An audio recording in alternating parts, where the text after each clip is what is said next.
बंदी छोड़ सतगुरु रामपाल जी परमेश्वर जी की जय हो। परमपिता परमात्मा, सारी सृष्टि के रचनहार, कुल मालिक, असंख्य ब्रह्मांडों के स्वामी, जगत गुरु, तीनों लोकों में प्रवेश करके सबका भरण पोषण करने वाले राजाधिराज, आत्माधार, नाथों के नाथ, देवों के देव महादेव, सर्वेश्वर महेश्वर, मृत्युंजय, अजरो अमर, आदि अनादि सनातनी प्रभु, जगत पिता जगदीश्वर, श्री श्री 1008 की उपाधि के वास्तविक अधिकारी, अकाल मूरत शब्द स्वरूपी राम वासुदेव, सर्वगतम ब्रह्म, परम पूज्य, प्रथम पूज्य, परम संत, परम पुरुष, परम धनी, परम दयालु, सत्य कबीर, हक्का कबीर, अल्लाहु कबीर, अल्लाहु अकबर, बाखबर, अल्लाह ताला, जगत के तारणहार, जगत के मुक्तिदाता, जगत के जगन्नाथ, हारे के सहारे, हिंदुओं के राम, मुसलमानों के अल्लाह, सिखों के वाहिगुरु, ईसाइयों के मसीह, दया के सागर दया निधि, करुणा के सागर करुणा निधि, स्वयंभू परिभू, संकट मोचन, कष्ट हरण, मंगल करण, दुख भंजन, अविगत कबीर, निर्विकार निर्विषम परमात्मा, अलय अलेख सतगुरु, आदि अनादि सतगुरु, असली मर्यादा पुरुषोत्तम, असली राम, असली कृष्ण, असली घनश्याम, असली मुरारी, राजाओं के राजा, महाराजाओं के महाराजा, शहनशाहों के शहनशाह, सम्राटों के सम्राट, भगवानों के भगवान, अल्लाहों के अल्लाह, प्रभुओं के प्रभु, मसीहाओं के मसीह, सच्चे वाहि गुरु, बाबाओं के बाबा, पीरों के पीर, सेठों के सेठ, जगत सेठ, सावड़सा सेठ, सर्वगुण संपन्न, अनंत कोटि कलाओं के स्वामी, अनंत कोटि ब्रह्मांडों के नायक, योगियों में महायोगी, ध्यानियों में महाध्यानी, सिद्धों में परम सिद्ध, ज्ञानियों में तत्व ज्ञानी, ब्रह्म ज्ञानी, महाज्ञानी, परम ज्ञानी, सर्वश्रेष्ठ ज्ञानी, विज्ञानी, युवा कबीर, समृद्ध कबीर, असमवात, अमित ओझा, सच्चे रहनुमा, करीम अल्लाह, सुभान अल्लाह, दुनिया के अंतिम पैगंबर, 8 सितंबर 1951 से गांव धनाना, जिला सोनीपत, हरियाणा, भारतवर्ष की पावन भूमि पे प्रकट रियल कल की भगवान श्री नारायण साकार हरि, श्री बाबा साहेब नूर अनंत परमात्मा, संत श्रोमणी सतगुरु रामपाल जी परमेश्वर जी के चरण कमल में साध संगति से जुड़े हुए आप और हम सभी सत्सेवक भाई बहनों का अनंत कोटि दंडवत प्रणाम।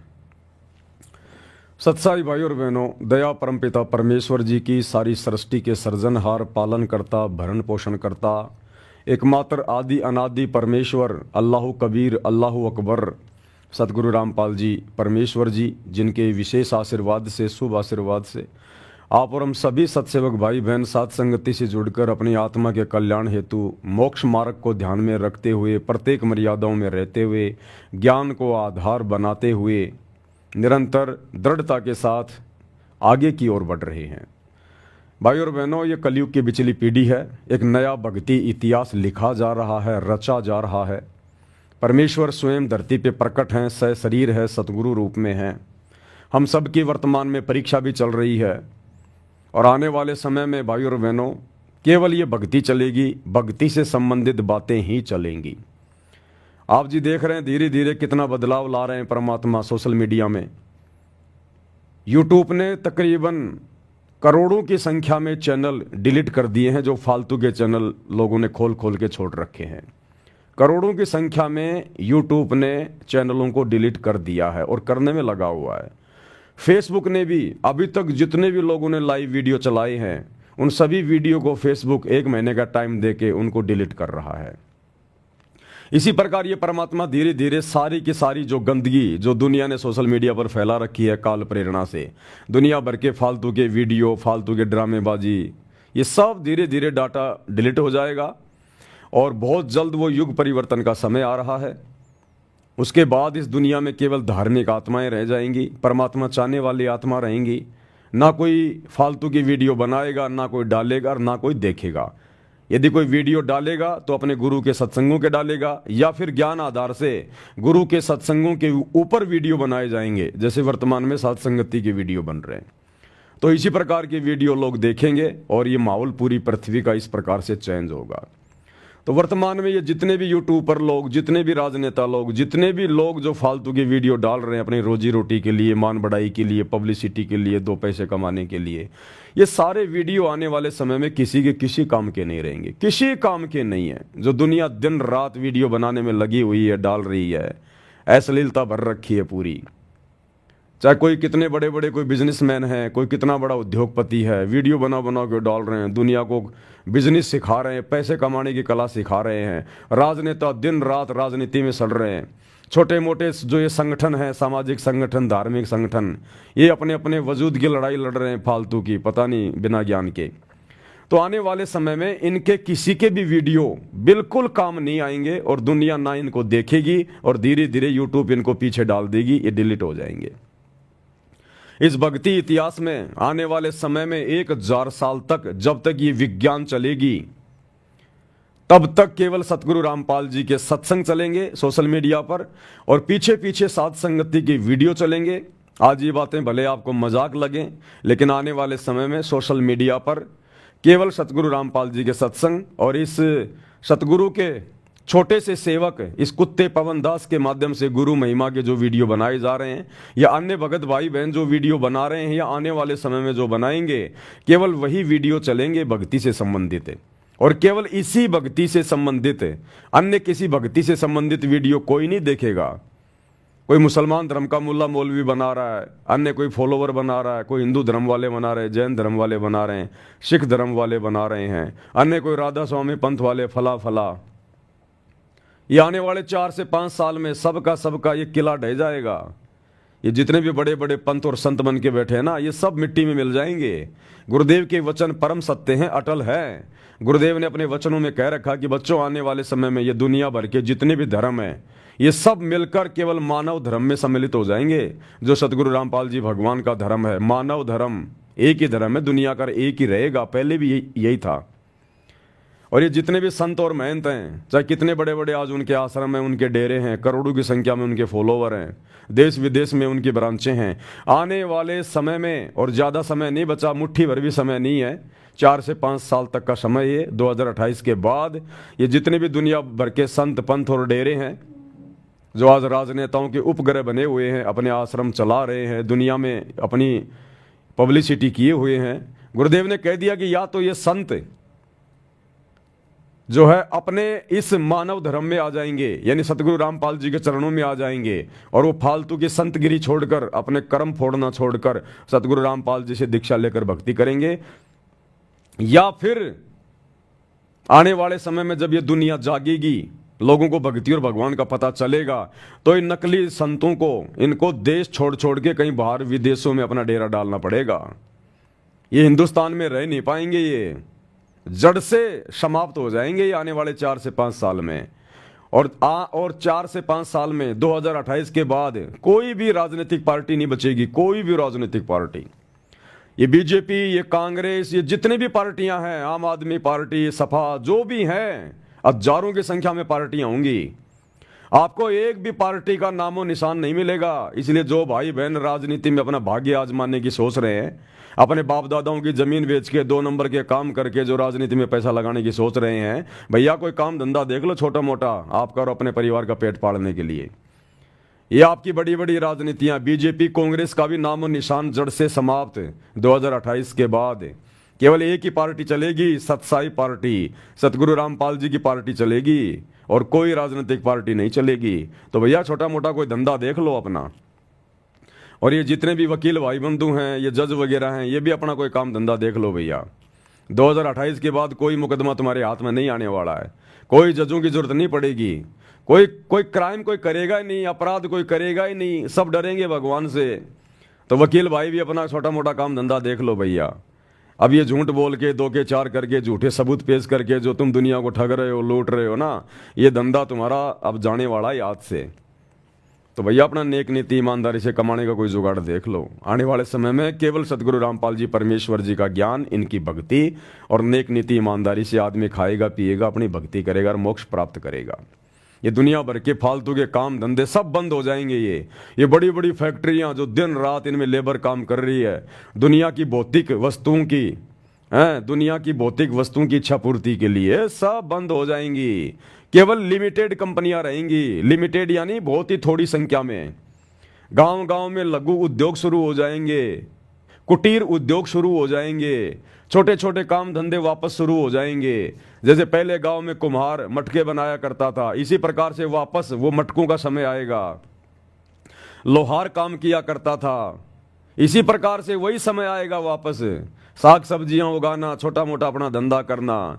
किसी की ये रुचि नहीं रहेगी मैं पढ़ा लिखा के मेरे बेटे को इंजीनियर बनाऊं, जज बनाऊं, डॉक्टर बनाऊं, कोई कुछ नहीं। सबकी इच्छा समाप्त हो जाएगी। सबको हकीकत का पता चल जाएगा कि भैया परमात्मा धरती पे आया हुआ, भक्ति करने के लिए मनुष्य जन्म मिला है। ये बन बन के डॉक्टर, जज, वकील अपने कर्म फोड़ेंगे, दुनिया के कर्म फोड़ेंगे, कोई फायदा नहीं है। बच्चों को 8वीं 10वीं पढ़ाओ, गुरुजी का तीनों समय की आरती कर लें, सत्संग सुन लें, छोटा मोटा अपना लिखा पढ़ी कर लें। इससे ज़्यादा ना अपने बच्चों को कोई पढ़ाएगा और ना कोई पढ़ेगा, और ना नौकरी के लिए कोई पढ़ेगा, ना अपने बच्चों को पढ़ाएगा आने वाले समय में, जब सबको हकीकत का पता चलेगा, भक्ति का पता चलेगा। तो छोटे छोटे काम धंधे, वही अपनी खेती बाड़ी, वही अपना पशुधन वापस शुरू हो जाएगा। और बहुत सीमित, बिल्कुल आज जिस व्यक्ति का महीने का खर्चा 20,000 का है, 2028 के बाद में 2,000 रुपये में पूरा परिवार आराम से रहा करेगा। कोई भागदौड़ नहीं होगी, बैल और गधे की तरह कमाने की जरूरत नहीं होगी। ज़्यादा समय जो आज धन इकट्ठा करने में, 2 पैसे कमाने में, दुनिया में दिखावा करने में, बड़ा मकान बनाने में, बड़ी गाड़ी लाने में, बड़ा बिजनेस सेट करने में, बच्चे को विदेश भेजने में, जो दुनिया बैल और गधे की तरह कमा रही है, अपने कर्म फोड़ रही है, आने वाले समय में ये सब झंझट समाप्त हो जाएंगे। सब बैठ के भक्ति करेंगे भगवान की। विदेशों के लोग भी हिंदुस्तान में आके सेट हो जाएंगे। हिंदुस्तान में आके, जैसे हजारों साल पहले विदेश के लोग नालंदा विश्वविद्यालय में आके अपनी पढ़ाई किया करते थे, इसी प्रकार अब विदेश के लोग भारत में आके सेट हो जाएंगे, अपनी भक्ति करेंगे और मोक्ष करवाएंगे अब वो। और भारत विश्व गुरु बनेगा, विश्व गुरु। ये सतगुरु रामपाल जी परमेश्वर बनाएंगे विश्व गुरु, और किसी की औकात नहीं है विश्व गुरु बनाने की। इन राजनेताओं ने तो बना दिया विश्व गुरु, देश को गृह युद्ध के मुहाने पे लाके छोड़ दिया। इन बड़े बड़े नेताओं ने तो बना दिया जो है मतलब विश्व गुरु। आज पूरी दुनिया बारूद के ढेरे पे बैठी है, कब ये बम फट जाए कोई भरोसा नहीं है। इस विज्ञान ने तो केवल विनाश का सामान तैयार किया, विनाश का। दुनिया को ये विज्ञान ये पतन की ओर लेके गई है। अब इस विज्ञान का भी सदुपयोग होगा। ये वैज्ञानिक उपकरण, ये TV, internet, mobile, radio, satellite, हवाई जहाज, ये परमात्मा ने भक्ति के लिए बनवाई थी, भक्ति में सहयोग के लिए। काल ने फिलहाल इसका दुरुपयोग कर लिया। अब ये सब समाप्त कर दी जाएगी एक बार। जितनी आवश्यक होगी उतनी विज्ञान रखी जाएगी, फालतू की नहीं रखी जाएगी। और ये गाड़ी घोड़े वगैरह, ये एरोप्लेन, ये सब परमात्मा के सत्संगों में आने जाने के लिए काम आएंगे। मोबाइल, इसमें परमात्मा के सत्संग सुनेंगे, भगत भाई बहनों से बात करेंगे, भगवान की चर्चा करेंगे, सत्संगों की जानकारी देंगे, एक दूसरे की शंका समाधान होगी। और ये टीवी वगैरह केवल गुरुदेव के सत्संग चलेंगे आने वाले समय में, बाकी सब बंद। ये नकली साधु संत महात्मा सबके प्रवचन बंद, स्टॉप, कोई सुनेगा ही नहीं। ऐसे लगेगा जैसे कोई गधा रंभा रहा है, कोई गधा। आज जिनके प्रवचन लोग बड़े ध्यान से सुन रहे हैं ना, जब सतगुरु रामपाल जी के प्रवचनों पर ध्यान देंगे, उसके बाद में नकली संतों के प्रवचन लोग सुनना बंद कर देंगे। ये जितने भी टीवी चैनल हैं जो आज सारा दिन राजनेताओं को अपने स्टूडियो में बैठा के मुर्गे की तरह उनकी डिबेट करवाते हैं, उनको लड़ाते हैं, उनको आपस में कोई किसी के मतलब की बातें नहीं, कुछ नहीं, आपस में लड़ना झगड़ना, तू मेरी वो करना, ये सब बंद हो जाएगा। इन टीवी चैनलों पर भी केवल परमात्मा की ज्ञान चर्चा हुआ करेगी लोगों को समझाने के लिए। और ये टीवी चैनल वाले, जहां सतगुरु रामपाल जी भगवान रहेंगे, उस आश्रम के बाहर में ये टीवी चैनल वाले अपनी गाड़ियां ले लेके खड़ा रहा करेंगे। गुरुजी हमें भी आपका सत्संग दे दो, गुरुजी हमें भी आपका सत्संग दे दो। अरे ठीक है, इसको पवन दास के वीडियो दे दो, वो मुसलमान नहीं समझे ज्ञान कुरान वाले।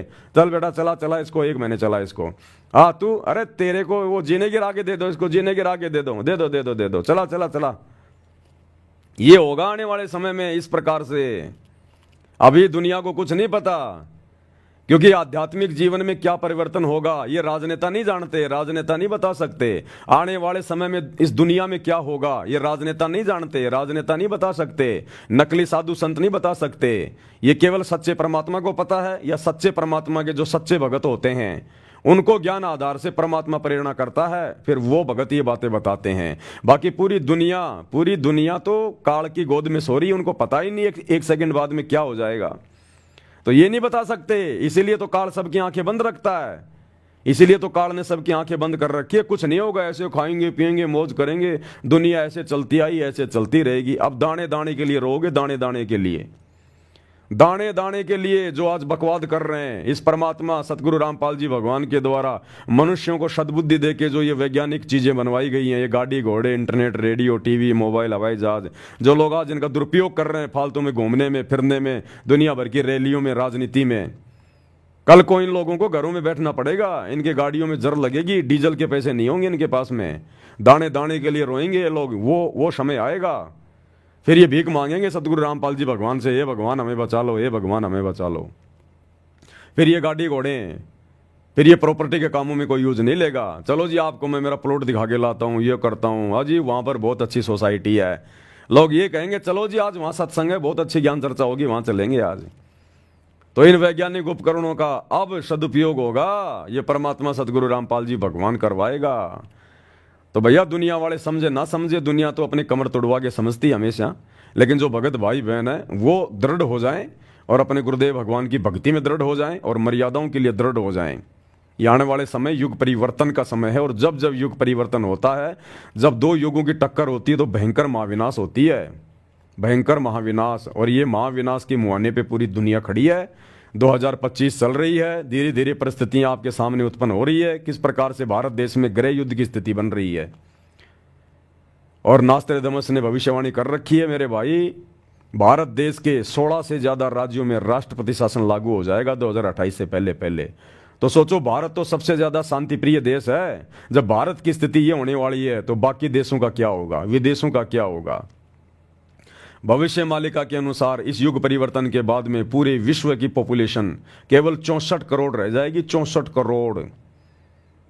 जहां आज पूरे विश्व की जनसंख्या 8 अरब है, 800 करोड़, केवल 64 करोड़ पूरी दुनिया की आबादी रहेगी। उसमें आधी आबादी 34-35 करोड़ केवल भारत की रहेगी। और भाई और बहनों, ये होगा, इसमें कोई संशय नहीं है, क्योंकि भगवान जोर जबरदस्ती करेगा नहीं। कबीर परमेश्वर का काल के साथ एग्रीमेंट है, जबरदस्ती भगवान किसी को भक्ति पे लगाएगा नहीं, और अपने आप ये दुनिया भक्ति पे लग नहीं रही। भगवान ने भी अंत में हार मान के कि ठीक है भैया, 20 साल तक मैंने खूब ज्ञान दे लिया, जिसने समझना होगा समझने लेगा, अब मैं जाता हूं, आराम से आराम करूंगा। परमात्मा जाके हिसार जेल में बैठ गए कि अब काल इनकी कमर तोड़ेगा, तब इनको भगवान की याद आएगी। तो ज्ञान से दुनिया नहीं समझ रही है, ज्ञान से जिन्होंने समझना था वो समझ चुके हैं। सन 1994 से 2014 तक सतगुरु रामपाल जी ने ज्ञान देकर समझाया। 20 साल कम नहीं होती है, 20 साल तक अगर आप गधे को भी गीता पढ़ाओ, वो भी बैकुंठ जाने को तैयार हो जाए। ये कलयुगी इंसान नहीं समझ पा रहा, तो भगवान ने भी अंत में जेल में जाके बैठना ही अपना उचित समझा कि ठीक है भैया, अब जैसे जिनके भाग्य, जैसे जिनके कर्म, जब ये कर्मों के ये लट पड़ेंगे, अपने आप सीधे हो जाएंगे। तो दुनिया ज्ञान से नहीं मानी, अब दुनिया मानेगी काल की मार से। तो अब युग परिवर्तन का दौर शुरू हो चुका है। बहुत सारे भविष्य वक्ता बता रहे हैं, ज्योतिष वगैरह बता रहे हैं, ये 29 मार्च के बाद में क्या 9-10 घरों की क्या युक्ति फुक्ति बन रही है, ये जाने, हम तो जानते नहीं। लेकिन जो भी है, हम तो हमारे गुरुदेव भगवान के अनुसार बोलते हैं। हमें जो महसूस होता है, जो आगे क्या समय आने वाला है, भगवान धरती पे है और दुनिया भगवान के साथ में बेअदबी कर रही है। 10 साल से भगवान को जेल में बैठा रखा है, तो दुनिया ने तो अपने पैर पे वैसे मार ली कुल्हाड़ी। तो दुनिया के साथ तो वो बनेगी जो आज से पहले नहीं बनी।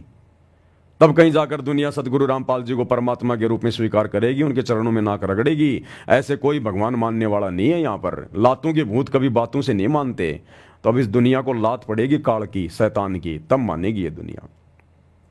तो सौभाग्य है आप और हम सभी आत्माओं का, जो समय रहते गुरुदेव भगवान ने हमारी बुद्धि ऑन कर दी, और हमारे कोई पिछले कोई संस्कार, कोई भक्ति के ऐसे संस्कार जिससे हमें ये सारी बातें समझ में आ गई, और हमने समस्त बुराइयों से, विषय विकारों से मुंह मोड़ लिया और गुरुदेव भगवान के सत भक्ति को अपना लिया। यही सत भक्ति आने वाले युग परिवर्तन के समय में एकमात्र भक्तों के बचाव का कारण बनेगी। तो आप और हमारा परम सौभाग्य, हम इसी प्रकार मर्यादा में रह के गुरुदेव भगवान की भक्ति में लगे रहें, और सौ शुक्रिया अदा अपने गुरुदेव भगवान का हम करते रहें कि परमेश्वर आपने हमें अपनी पनाह में लिया, अपनी शरण में लिया, अपने चरणों में लिया। ये परमेश्वर इसी प्रकार हमारे ऊपर रजा बना के रखिए और हमें निरंतर भक्ति मार्ग पर आगे की ओर बढ़ाइएगा।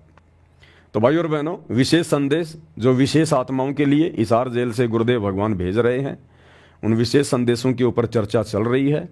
इसी कड़ी में आज विशेष संदेश नंबर 13 का पार्ट नंबर 3 है।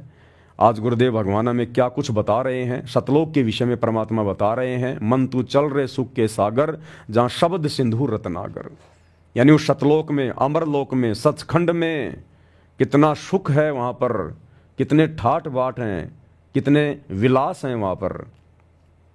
यहाँ पर केवल सुख का नाम है, किस ब्रह्मांड में सुख नाम की चीज नहीं है। तन दर सुखिया कोई न देखा, जो देखा सो दुखिया हो। उदय अस्त की बात करे, मैंने सबका किया विवेका हो।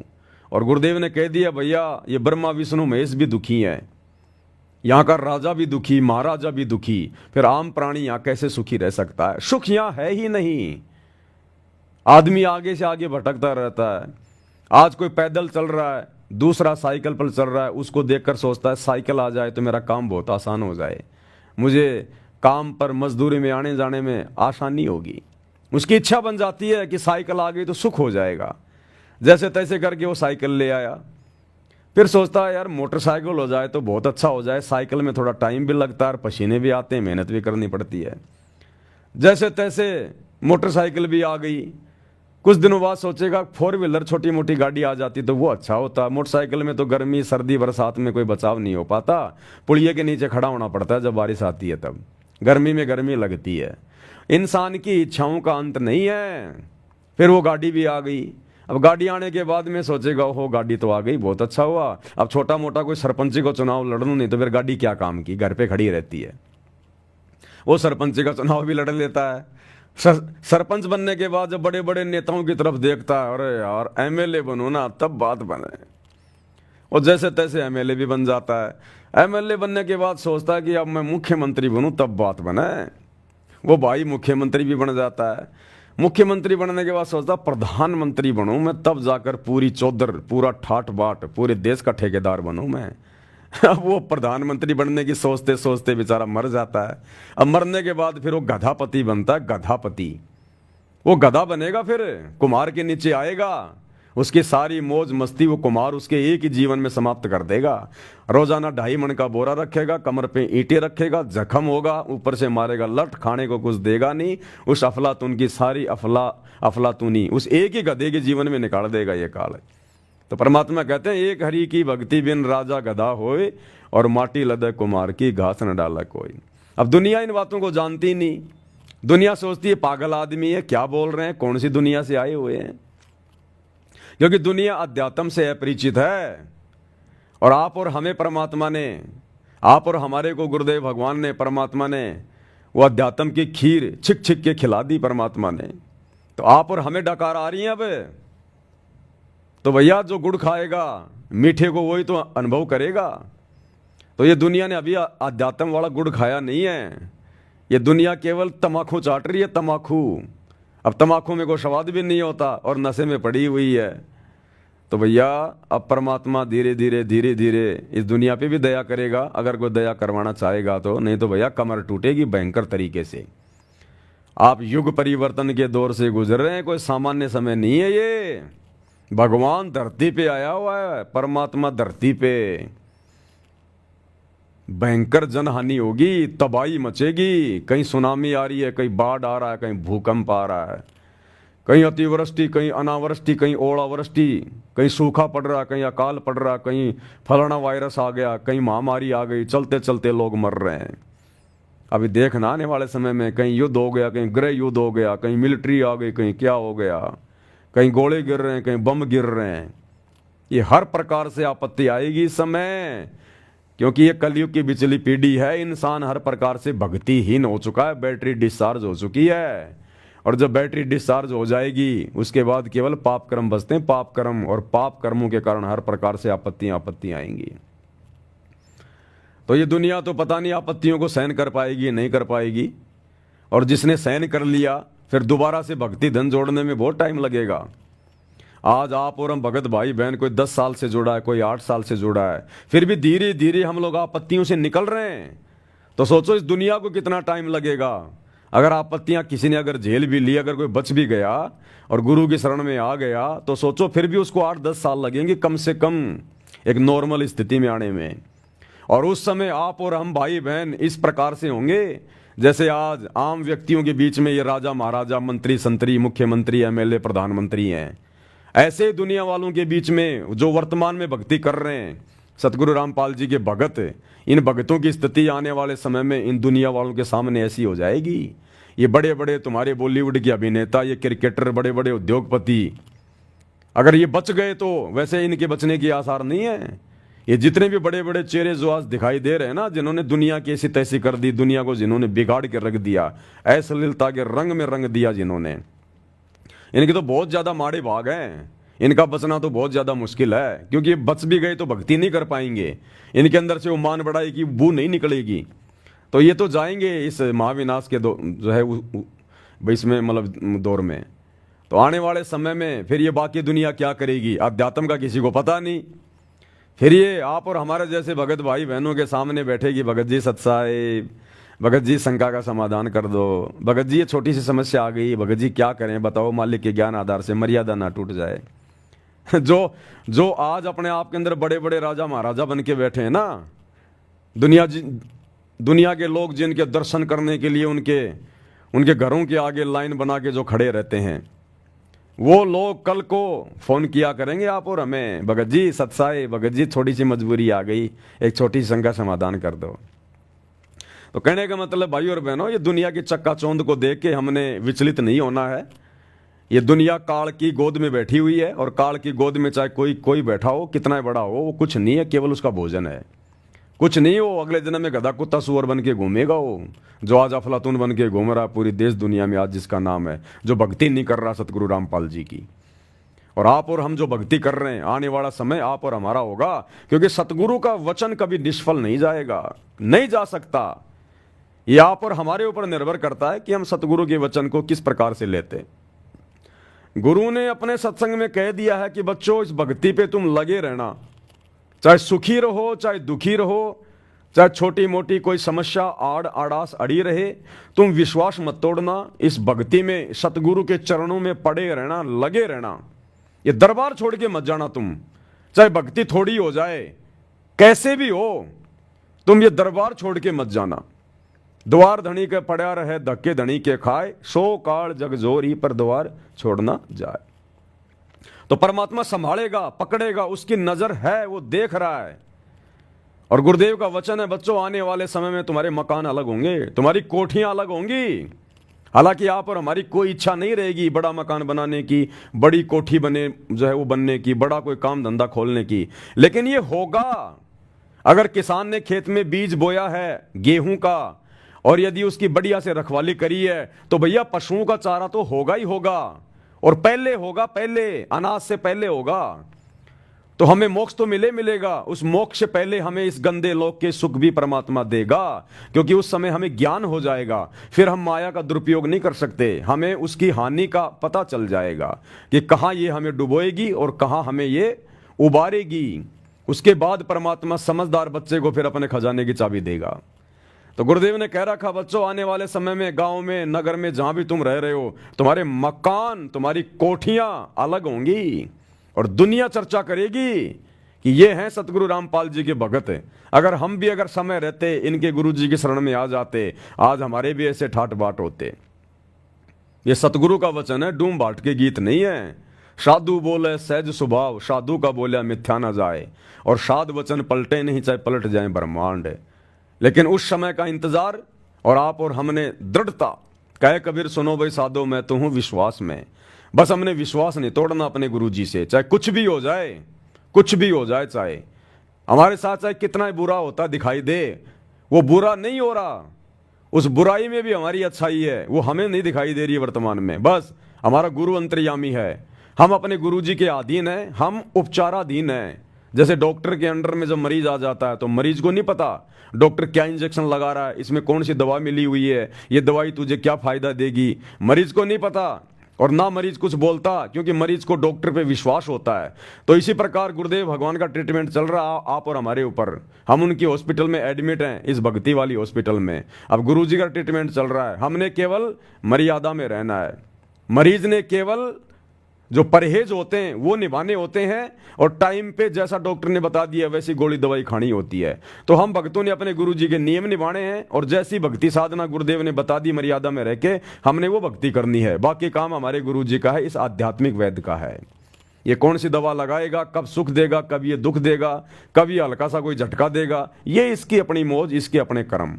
हमने अपनी मर्यादाओं का ध्यान रखना है बस। यदि हमें विश्वास हो गया कि ये डॉक्टर पक्का है, फिर देखना भाई और बहनों आने वाले समय में फिर कैसे स्वस्थ नहीं होगा। जब मरीज डॉक्टर की दवा टाइम पे खाएगा, परहेज निभाएगा, तो मरीज भला फिर स्वस्थ कैसे नहीं होगा। तो इसी प्रकार जब हम गुरु जी की मर्यादा निभाएंगे और हमारे को पक्का विश्वास है कि इनके अलावा दूसरा कोई आध्यात्मिक वैद्य नहीं, कोई डॉक्टर नहीं, कोई संत नहीं, और उनके द्वारा बताई गई भक्ति की खुराक, तीनों समय की आरती, पांचों यज्ञ, सत्संग सुनना, सुमरण करना, नेक नीति मर्यादा में रहना, तो फिर कैसे नहीं होंगे हम सुखी। अरे जिसका ये लोक सुखी नहीं, उसका परलोक कभी सुखी नहीं हो सकता।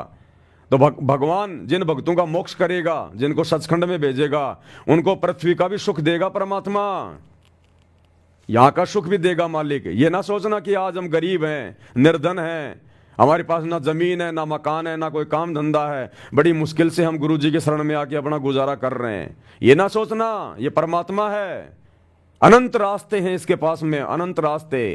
क्या सेऊ सम्मन ने कभी सोचा था कि हम कभी जिंदगी में सेठ बन जाएंगे? जो बेचारे सुबह कमाते थे, शाम को खाया करते थे, इतना गरीब परिवार, अपने बेटे की गर्दन तक उसको काटनी पड़ गई थी भगवान को भोजन करवाने के लिए, घर में आटा भी नहीं। क्या उसने कभी सोचा था सम्मन ने कि मैं दिल्ली का 1 नंबर का सेठ भी बन जाऊंगा? सपने में भी नहीं सोच सकता बेचारा, लेकिन भगवान ने बना दिया। क्या तैमूर लंग कभी सोच सकता था, जो भेड़ बकरियां चराया करता था, घर में आटा भी नहीं होता था, कि मैं राजा बन जाऊंगा और मेरे 7 पीढ़ी राज करेगी? लेकिन भगवान ने बना दिया। तो परमात्मा क्या नहीं कर सकता? वही तो परमात्मा है धरती पर आज हमारे गुरुदेव भगवान के रूप में। सतगुरु जो चावे सो करी ही, भरम पड़ो मत कोई, सेव धड़ पर शीश चढ़ाया पाचा करी रसोई। और मोला जल से थल करे, थल से जल कर देत, और साहिब तेरी साहिबी श्याम कहूं के सवेत। तो परमात्मा कुछ भी कर सकता है, ये पल में राई से पहाड़ कर दे और पहाड़ से राई कर दे। ये वो समर्थ है, वो धनी है हम जिसकी शरण में आज। हम जगत सेठ की शरण में हैं, सावड़सा सेठ की शरण में। ये दुनिया जिस सावड़सा सेठ के मंदिर बना बना के श्री कृष्ण जी के नाम से पूज रही है ना, वो सावड़सा सेठ जिसने द्वारिका में जाके नरसी की हुंडी कैस की थी, वो सावड़सा सेठ ये सतगुरु रामपाल जी भगवान है, ये कबीर भगवान है।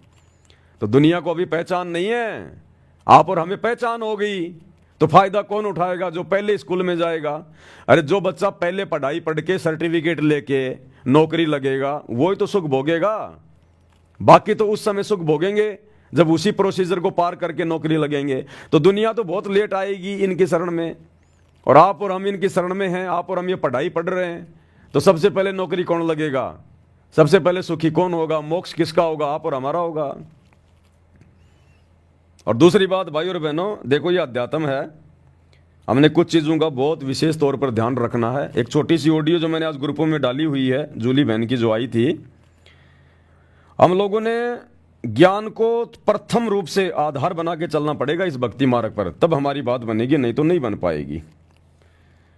आने वाले समय में क्या होगा भाई और बहनों, कोई भी भाई बहन ये ना सोचे कि भाई मेरी जो उम्र है, मेरी उम्र अभी 30 साल की है, मेरी उम्र अभी 35 साल की है, और मैं तो बड़ा होऊंगा, भी टाइम लगेगा, बूढ़ा होऊंगा, उसके बाद मेरी भक्ति सफल होगी। आने वाले समय में, क्योंकि समय थोड़ा है परमात्मा के पास में, जितनी आत्माओं को गुरुदेव भगवान निकालेंगे अपने शरीर में रहते सहते, यानी इस तेज पुंज के शरीर में जो हमें दिखाई दे रहा है इनका, इस शरीर में धरती पर संत रूप में रहते रहते परमात्मा जितनी आत्माओं को निकाल पाएंगे निकाल देंगे। तो सभी भाई बहनों की प्रबल इच्छा होनी चाहिए हमारी। ये तो हमने कभी सौपन में भी नहीं सोचना, चाहे आप कैसी भक्ति कर रहे हैं, कितनी मर्यादा में कुछ भी हैं आप, लेकिन ये आपने जिंदगी में नहीं सोचना, चाहे आपकी 70 साल की उम्र हो रही है, 80 साल की उम्र हो रही है, हमने ये नहीं सोचना कि भगवान इस जन्म में नहीं तो अगले जन्म में तो पार हो ही जाऊंगा। ये सबसे बड़ी गलती होगी हमारी, सबसे बड़ी गलती। इसका मतलब हम अपने गुरु जी पर विश्वास नहीं कर रहे। अरे सतगुरु जो चाहे सो कर दे, अगर भक्ति की इच्छा होगी भगवान उम्र बढ़ा देगा। रामानंद की, पंडित रामानंद जी की 650 साल पहले परमात्मा ने उम्र बढ़ा दी थी, उसको चिंता हो गई थी। जब वो 124 साल का था, 104 साल का या वो कितना था, तब उसको परमात्मा मिले 5 साल की उम्र में। उसको फिर टेंशन हो गई कि जो भक्ति मैं कर रहा था ये तो 2 आने की भी नहीं, अब मेरी उम्र बची नहीं तो मेरा मोक्ष कैसे होगा। तो उसकी चिंता को देखकर भगवान ने 150 साल की उम्र दी उसको, पंडित रामानंद जी को, कि तेरे भाग्य में उम्र नहीं है, तेरी मौत तो उसी दिन होनी थी जिस दिन सिकंदर लोदी ने तेरी गर्दन काट दी थी, वो तेरा लास्ट दिन था। अब आगे का जीवन मैं दे रहा हूं तेरे को भक्ति के लिए। तो परमात्मा ने 150 साल की उम्र दे दी उसको। तो वर्तमान में कोई भाई बहन अगर 80 साल का भी हो रहा है ना, तो ये मत सोचना कि इस जन्म में नहीं तो अगले जन्म में तो पार हो ही जाऊंगा। ये अगला जन्म हमारी डिक्शनरी से हटा देना चाहिए हमने, ये दिमाग में नहीं आना चाहिए अगला जन्म। नहीं, बिल्कुल नहीं। वो भगवान की मौज है, वो गुरु की मौज है, अगला जन्म दे ना दे, लेकिन हमने नहीं सोचना बिल्कुल भी। और दूसरी बात, भले आपकी 30 साल की उम्र है, चाहे 40 साल की उम्र है, चाहे आपकी 50 साल की उम्र है, हमने सुबह उठते ही सबसे पहले भगवान से यह अरदास करनी है, परमात्मा पीछा छुड़ाओ।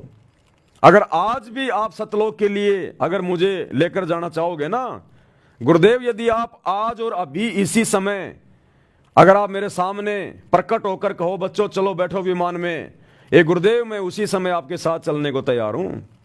हमने इस कदर तैयार रहना इस संसार से पीछा छुड़वा के कि भगवान जब तक हूं तब तक तेरी नौकरी कर रहा हूं, तेरे बच्चों का पेट भर रहा हूं, तब तक मैं अपनी जिम्मेदारियां निभा रहा हूं, काम धंधा कर रहा हूं। बाकी मेरी इस गंदे लोक में रुकने की, रहने की, जीने की कोई इच्छा नहीं है। हमने इस कदर अब तैयार हो जाना चाहिए इस गंदे लोक के दुखों को देख के, भगवान के मिशन को समझ के। रोज हमने ये सोचना है कि बस आज मेरा अंतिम दिन, आज मेरा अंतिम दिन। ये प्लानिंग मत बनाओ, भक्तों के मन में ये प्लानिंग नहीं होनी चाहिए कि 2 साल बाद एक मकान बनाऊंगा। ये प्लानिंग नहीं होनी चाहिए भगत के मन में। क्या पता भगवान आपको 1 महीने के बाद सतलोक ले जाने की सोच रहा है और तुम उधर 2 साल बाद में मकान बनाने की सोच रहे हो। तो भैया काल के साथ एग्रीमेंट है, भगवान जबरदस्ती नहीं करेगा। भगवान 1 महीने की आपकी टिकट को कैंसिल कर देगा कि देखते हैं भैया अभी तो हमारा भगत ही 2 साल की सोच रहा है, अभी तो हमारा भगत ही ये सोच रहा है कि 2 साल बाद जाऊंगा। तो जब तक ये तैयार नहीं होगा मैं कैसे लेके जाऊंगा। क्या कहते हैं गुरुदेव बार बार कि बच्चों तुम अपनी इच्छा से आए थे, अपनी इच्छा से जाओगे, मैं जबरदस्ती नहीं करूंगा। ना मैंने सतलोक में जबरदस्ती करी कि तुम काल के साथ जाओ, तुम्हारी इच्छा बनी तो तुम इसके साथ आ गए, मैंने भेज दिया। अब ना मैं यहां जबरदस्ती करूंगा कि चलो सतलोक, चलो सतलोक, ना तुम्हारा हाथ पकड़ के ले जाऊंगा। जब तुम खुद अपनी इच्छा से सतलोक जाने के लिए तैयार होगे उस दिन लेके जाऊंगा। तो ये आप और हमारी इच्छा पे निर्भर है भाई और बहनों। इतना ज्ञान देने के बाद में आप और हमारी इच्छा के ऊपर है ये। तो हमने ये मन में प्लानिंग नहीं करनी यदि हम भगत हैं तो, और अगर हमें ज्ञान समझ में आ गया और मोक्ष चाहते हैं तो, कि 2 साल बाद में वहां पर जो मेरा प्लाट खाली पड़ा ना उसमें एक मकान बनाऊंगा। तो गई तेरी 2 साल तो हो गई तेरी बर्बाद। क्या पता तेरा गुरु तेरे को 2 महीने बाद सतलोक ले जाने की सोच रहा था और नालायक तूने अपने पैर पे मार ली वो कुल्हाड़ी कि 2 साल बाद तो मैं प्लाट बनाऊंगा। वो प्लाट बनने के बाद फिर सोचेगा 2 साल तो इसमें रहूंगा आराम से, हैं, फिर आने वाले 2 साल में हो जाएगा तेरे पोता, फिर सोचेगा 6-7 साल तो पोता खिलाऊंगा भी, तो यही रह जाएगा फिर। तो भगत ने प्लानिंग नहीं करनी, 2 टाइम की रोटी परमात्मा दे रहा है, बस उसी में संतुष्ट रहना हमें।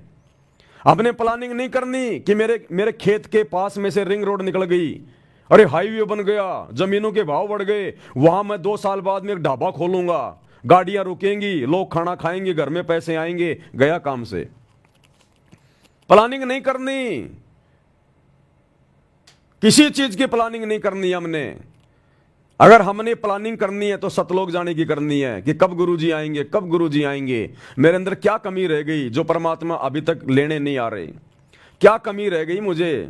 अपनी कमियों को देखो, अपनी कमजोरियों को देखो, अपनी भक्ति को बढ़ाओ, गुरुजी को प्रसन्न करने के तौर तरीके अपनाओ सतलोक जाने के लिए। और प्रतिदिन हमने ये सोचना कि मैं त्रिकुटी पे खड़ा हूं, त्रिकुटी पे। यदि किसी भाई बहन को यह पता चल जाए कि मैं त्रिकुटी पे खड़ा हूं और आज मेरी फाइनल परीक्षा है और काल हर प्रकार से किसी सुंदर औरत को भेज के, किसी सुंदर युवा जो पुरुष को भेज के, या कोई धन दौलत का लालच दे के, या ब्रह्मा विष्णु महेश बनाने का, उनके लोक में कोई देव का कोई पद देने का लालच मुझे दिया जाएगा आज। क्योंकि गुरुजी सत्संग में बताया करते थे कि बच्चों तुम्हारा जो असली खेल है ना वो त्रिकुटी पे शुरू होगा। हमें गुरुदेव बताया करते थे कि बच्चों धरती पे ये काल कुछ नहीं कहेगा, तुम्हें कुछ नहीं कहेगा, ये इस पृथ्वी लोक पर तो जैसा तुम्हारा कर्म है उसी अनुसार तुम्हारे को अच्छा बुरा मिलेगा। ये इस पृथ्वी लोक पर तो जीव को छेड़ता भी नहीं है। इस काल का असली खेल शुरू होता है जब हम त्रिकुटी पर पहुंच जाते हैं, वहां ये अपना दाव खेलेगा। उससे नीचे ये कुछ नहीं कहता ये काल। उससे नीचे तो जैसे तेरे कर्म है वैसा ही तेरे को मिलेगा। तो प्रतिदिन हमने ये सोचना कि आज मैं त्रिकुटी पे खड़ा हूं, मेरा फाइनल डे है आज मेरी परीक्षा का दिन है। और परीक्षा के दिन में जिस दिन बच्चे की परीक्षा होती है, अगर उसका जीजा भी आ जाए, उसका फूफा भी आ जाए, उसका कोई अच्छे से अच्छा कोई यार दोस्त मित्र कहे कि चल आज घूमने चलते हैं, अरे गाड़ी मेरे पास में, पैसे मेरे पास में हैं, तेरे को पैसे खर्च करने की जरूरत नहीं है, अरे कोई बात नहीं मैं लेके चलता हूं तेरे को फ्री में, चल आज घूमने चलते हैं, वो बच्चा कहीं नहीं जाएगा। उसको पता है कि आज तेरी परीक्षा है, अगर आज तू परीक्षा में नहीं गया, फेल हो गया, तेरा 1 साल बर्बाद होगा। तो भगत को डर होना चाहिए कि आज मैं त्रिकुटी पे खड़ा हूं, मेरा हर दिन ये त्रिकुटी का दिन है, और अगर मैं फेल हो गया मेरा एक जीवन जाएगा, एक जीवन पूरा। तो ये सोचकर इतना भयभीत होकर हमने अपने हर दिन को त्रिकुटी पे खड़ा हुआ मानकर इस भक्ति मार्ग पे आगे बढ़ना है कि भगवान मेरी कहीं से भी आज मेरी परीक्षा हो सकती है। अगर मैं घर से बाहर निकल गया ना काम धंधे के लिए, कोई भी काम करता आदमी, तो ये सोच के घर से निकलना है कि आज मेरा फाइनल डे है, मैं त्रिकुटी पे खड़ा हूं। और काल किसी न किसी प्रकार से, चाहे किसी से मेरा लड़ाई झगड़ा करवाएगा, मनमुटाव करवाएगा, कोई लड़की आएगी बोलेगी मेरे से फ्रेंडशिप करोगे क्या, मेरे से चैटिंग करोगे क्या, मेरे से शादी करोगे क्या, पता नहीं क्या क्या ड्रामेबाजी, कुछ भी हो सकता है। ये नित्य नियम हमारे को इसीलिए तो पढ़ाया जाता है रोजाना घर से बाहर निकलने से पहले कि तुम्हारे साथ में कोई लड़ने झगड़ने को भी तैयार होगा काल प्रेरणा से। कोई अच्छी मंदी बात भी तुम्हें कहेगा, कोई लड़की भी टकराएगी, कोई लड़का भी टकराएगा, कोई लोभ लालच की बातें भी होंगी, रिश्वत की बातें भी होंगी, 2 के 4 कमाने की बातें होंगी। तो तुम लोगों ने किस प्रकार से अपने जीवन को टैकल करना है, अपने पूरे दिन को तुमने सुचारू रखना है। तो गुरुजी सुबह सुबह हमारे को नित्य नियम पढ़ा के इसीलिए तो हमारे को घर से बाहर भेजते हैं कि बच्चों तुम नित्य नियम को ध्यान में रखना, इसमें तुम्हारे को आदेश दे दिए गए तुमने क्या करना है। तो इस प्रकार भाइयों और बहनों हमारा हर दिन ये होना चाहिए कि मैं त्रिकुटी पे खड़ा हूं, तब हम भक्ति पे सफल हो सकते हैं, नहीं तो नहीं होंगे। हम यहां पर हम 5 साल आगे की हम लोग ये प्लानिंग करके बैठे हुए हैं, 5 साल आगे की हम प्लानिंग करके बैठे हैं, तो भगवान कैसे ले जाएगा हमें? हमारी इच्छा ही नहीं, अभी तो हमारी यहीं पे वो प्लानिंग की इच्छा है।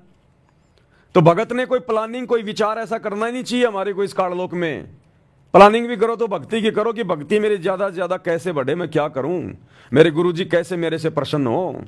केवल इस बात की प्लानिंग, सतलोक जाने की प्लानिंग, तब जाकर हमारा मामला सुलझेगा, नहीं तो नहीं सुलझेगा भाई और बहनों, बिल्कुल नहीं सुलझेगा। जिस समय हम सतलोक से यहां आने के लिए तैयार हुए थे, कितने उमंग में थे, और उस समय हमारा भगवान, हमारा गुरु कबीर भगवान हमें कह रहा है बच्चों रहने दो, दुखी हो जाओगे, बच्चों दुखी हो जाओगे, रहने दो, तुम्हें किस बात की कमी है। हम डांटे नहीं, डट रहे थे। हमारा बाकी का जो परिवार था, हमारे माता पिता, भाई बंधु, हमारी पत्नी, वो भी हमारे को रोक रही थी कि मत जाओ मत जाओ, लेकिन हमने किसी की नहीं सुनी हमने, और हम काल के साथ में आ गए। इस कदर हमने तैयार होना पड़ेगा, यहां हम किसी की नहीं सुनेंगे अब, किसी की भी, चाहे कोई कितना बड़ा हमारे को कोई पद दे, चाहे कोई कितना बड़ा हमारे को धन दे। और ये आएंगे हमारे सामने परिस्थितियां पैदा होंगी, ये आप देख लेना। अभी तक हमारा भक्ति धन इतना नहीं बढ़ा, लेकिन जब भक्ति धन बढ़ेगा तो फिर चोरों की नजर पड़ेगी, इस काल की नजर पड़ेगी। फिर कंगाल के घर में कोई चोरी नहीं करता। आपने चाय की थड़ी में चोरी होते नहीं सुना होगा कभी। हाँ, बैंकों में लूट पड़ गई, बैंक में लूट मार हो गई, आपने खूब सुना होगा। क्योंकि चाय की दुकान में क्या मिलेगा, पाव भर चाय मिलेगी, 1 किलो चीनी मिलेगी, अदरक की 2-4 वो गठियां मिल जाएंगी, तो उसको कोई नहीं छेड़ता। जहां धन होता है वहां पे लूट होती है। तो अब आप और हमारा भक्ति धन बढ़ेगा आने वाले समय में, जितना हम मर्यादाओं में रहेंगे।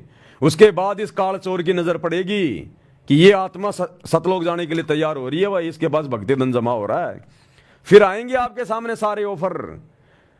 आज आप और हमारी शकल देख के जो लड़कियां हमारी तरफ देखती नहीं, आपको एक एग्जाम्पल दे रहा हूं, जो लड़कियां भाई बहनों की तरफ देखती नहीं है, जो लड़के बहनों की तरफ नहीं देखते उनकी शकल सूरत को देख के, आने वाले समय में जब भक्ति धन बढ़ेगा, ये काल लोगों में प्रेरणा करेगा। आपके साथ में नजदीकियां बढ़ाएंगे, मित्रता करेंगे, फ्रेंडशिप करेंगे, शारीरिक संबंध बनाने की सोचेंगे वो लोग। आप सोचोगे यार मेरे अंदर ऐसा कुछ है ही नहीं, मैं तो काला कलूटा सा आदमी, बुंडा सा आदमी है ना, मैं ऐसा कुछ को धनवान आदमी, और मेरे साथ में ये नजदीकियां क्यों बढ़ा रहे हैं? वो काल बढ़वा रहा है तुम्हारा भक्ति धन चुरवाने के लिए, तुम्हारी मर्यादा तुड़वाने के लिए। ध्यान रखना, तुम्हारा रिश्तेदार आएगा और कहेगा जी कोई बात नहीं जी, मेरे पास में पैसे हैं, मैंने जमीन बेची है, चलो ऐसा करते हैं अपन पार्टनरशिप में मिलकर छोटा सा काम धंधा कर लेते हैं, अजी छोटा सा एक होटल खोल लेते हैं, आप तो संभाल लेना, पैसे मैं लगा दूंगा, कोई दिक्कत नहीं, मत फंस जाना। आपको फ्री के ऑफर आएंगे, आपको फ्री के ऑफर आएंगे। आप जिस कंपनी में काम कर रहे हैं, जिस ऑफिस में आप काम कर रहे हैं, आज आपकी कोई वैल्यू नहीं है। 5 साल बाद आपका बॉस कहेगा अरे अरे फलाने फलाने जी, मैं आपको सुपरवाइजर बना रहा हूं, आपने पूरा ऑफिस संभालना है, आपकी सैलरी भी मैंने 10,000 रुपये बढ़ा दी। मत फंस जाना, भैया मैं तो चपड़ासी वाले काम में ठीक हूं, कम से कम अपनी भक्ति तो कर रहा हूं मैं। अरे भैया मैं तो सिक्योरिटी गार्ड ही ठीक हूं, आते जाते समय गेट खोल देता हूं, बाकी माड़ा लेके भक्ति कर रहा हूं। तू मुझे सुपरवाइजर बनाएगा, 24 घंटे 50 आदमियों पे मेरे को नजर रखनी पड़ेगी, भक्ति क्या मैं खाक करूंगा? वो काल आपको फंसाएगा, आपका प्रमोशन करवाएगा, आपको सुपरवाइजर बनाएगा, आपको मैनेजर बनवाएगा। और जिसको ज्ञान नहीं होगा वो तो सोचेगा हो मैं मैनेजर बन गया, मैनेजर बन गया। तेरे को बनाया जा रहा है नालायक, तेरा समय बर्बाद करवाने के लिए। जो टुकड़े मिल रहे हैं ना छोटी मोटी नौकरी काम धंधे में, अपना कर ले, अपना टाइम पास कर। तो भाई और बहनों, आज जो दुनिया हमारी तरफ देखती भी नहीं है, कल को ये दुनिया नजर गाड़ के रखेगी, लेकिन हमने सावधान रहना। उस समय ज्ञान को आधार बना के रखना है, हमने मान बढ़ाई में उलझना ही नहीं है। हमने असंख्यों बार ये सारी चीजें करके देख ली हैं। परमात्मा ने कह दिया बेटा तेरा कोई पहला जन्म थोड़ी है, कोटि जन्म तू राजा की न्या, मिटी न मन की आशा, भिक्षुक होकर दर दर घूमिया, मिला ना निर्गुण राशा। अरे नादान प्राणी, जो आज तू रोड पे खड़ा होके तू ये जो मेहनत मजदूरी कर रहा है ना और अपनी भक्ति कर रहा है, तो ये ना सोच कि हर जन्म में तू ऐसा ही था, या आज तू इतना गरीब है तो तू ऐसा ही था। ना ना ना ना, करोड़ों बार तू राजा रह चुका, चक्रवर्ती राजा, करोड़ों बार। ये तो तेरे को भक्ति करवाने के लिए तेरे गुरु भगवान ने तेरे को इस गरीबी वाली स्थिति में रखा है। आज अगर तू छोटा मोटा कोई सरपंच होता ना, तो आज तू भगवान के नजदीक भी नहीं आता। तो ये तो शुक्र मना गुरुदेव भगवान का। और ये बात हकीकत है भाई और बहनों, ध्यान रखना। ये पृथ्वी पाप और पुण्य के हिसाब से चलता है, पूरा 21 ब्रह्मांड पाप और पुण्य के हिसाब से।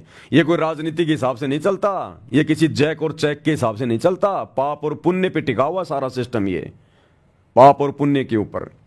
तो पुण्य तो आप और हमारे ऊपर है ही, यहां के राजा से ज्यादा पुण्य आप और हमारे पास में है। और इसकी सबसे बड़ी पहचान यह है कि हमें सतगुरु ने अपनी शरण में ले लिया। गुरुदेव कहते हैं लख भर सूरा जूझ ही लख भर सावंत दे, और लख भर यति जहान में तब सतगुरु शरण आले।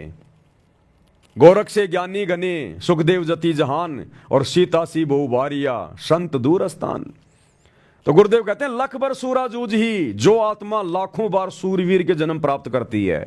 सूरवीर वो योद्धा होते हैं जो युद्ध के मैदान में गर्दन कटवाना मंजूर लेकिन पीठ नहीं दिखाते। टुकड़े टुकड़े होके वो कट जाएगा लेकिन पीठ नहीं दिखाएगा, उसको कहते हैं सूरवीर। तो गुरुदेव कहते हैं जब एक आत्मा लाखों जन्म ऐसे सूरवीर के भोग लेती है, लख भर सूरा जूझ ही लख भर सावंत दे, लाखों बार आपको सावंत दे प्राप्त हो चुकी है। सावंत दे गुरुदेव ने बताया वो आदमी होता है जिसके दोनों हाथ या एक हाथ अपने घुटने के नीचे से होता है, पैर के घुटने से भी जिसका एक हाथ या फिर दोनों हाथ इतने लंबे होते हैं, वो बहुत ही ज्यादा भक्ति धन से परिपूर्ण आत्मा होती है, आधीन होती है। उसको कहते हैं सावंत दे। वो पुनकर्मी आत्मा होती है। त्रेता में श्री रामचंद्र जी सावंत दे थे, ये दुनिया वालों को नहीं पता, ये गुरुदेव भगवान ने बताया। तो गुरुदेव कह रहे करोड़ों बार लाखों बार तुम्हारे सावंत दे वाले जीवन भी हो चुके हैं। तो लख भर सूरा जूझ ही लख भर सावंत दे, और लख भर यति जहान में, लाखों बार हमने हनुमान जैसे जन्म भोगे। दूसरी औरत पे हमने कभी कुदृष्टि भी नहीं डाली, ब्रह्मचारी जीवन जिया हमने। तो गुरुदेव कहते हैं जब एक आत्मा इतने इस प्रकार के लाखों और करोड़ों जीवन भोग लेती है, इतना भक्ति धन उसके पास होता है, इतने पुण्य होते हैं, तब सतगुरु शरणा ले। तब सतगुरु, ये कबीर भगवान सतगुरु रामपाल जी ऐसी आत्मा को कलयुग की बिचली पीढ़ी में अपनी शरण में लेता है। तो ये देश के राजा महाराजा, अमेरिका का राजा महाराजा, ब्रह्मा विष्णु महेश, भक्ति धन के मामले में, पुण्य के मामले में आप और हमारे एक बाल के बराबर भी नहीं है, बाल के बराबर भी। तो असल में ये दुनिया का राज आप और हमारे भाग्य में था। भाई और बहनों, ये सत्य मान लेना, ये दुनिया का राज, ये मंत्री पद, प्रधानमंत्री पद, ये बड़े बड़े ये बिजनेसमैन के पद, ये बड़ी बड़ी नौकरियां, बड़े बड़े ये अधिकारी के पद, असल में आप और हम भगत भाई बहनों के भाग्य में था ये। क्योंकि भक्ति धन तो आप और हमारे पास में है ना, क्योंकि सतगुरु की शरण में तो हम आए ना। तो सतगुरु की शरण में कौन आएगा? लखबर सूरा जूझ ही लखबर सावंत दे, और लखबर यति जहान में तब सतगुरु शरणा ले। तो हम थे वर्तमान में इस दुनिया में सुख भोगने के अधिकारी, काल का झूठा सुख भोगने के अधिकारी। लेकिन हम परमात्मा की अच्छी आत्मा थी, इसलिए परमात्मा ने हमारे भाग्य से वो काल के झूठे सुख, वो मंत्री पद, प्रधानमंत्री पद, वो कैंसिल कर दिया परमात्मा ने, और हमारे को नॉर्मल स्थिति में रखा, ताकि मैं इनको अपनी शरण में ले लूं आसानी से। इन दुखों से दुखी होकर इनको भगवान याद आएगा। अगर हम छोटे से सरपंच भी होते ना, सरपंच भी, तो बता दो आज दुनिया का एक भी व्यक्ति जो सरपंच हो वर्तमान में और गुरु जी की शरण में हो, और यदि है तो वो मर्यादा में नहीं है। या तो कोई सरपंच गुरु जी की शरण में है नहीं, ये तो सबसे छोटी पोस्ट है।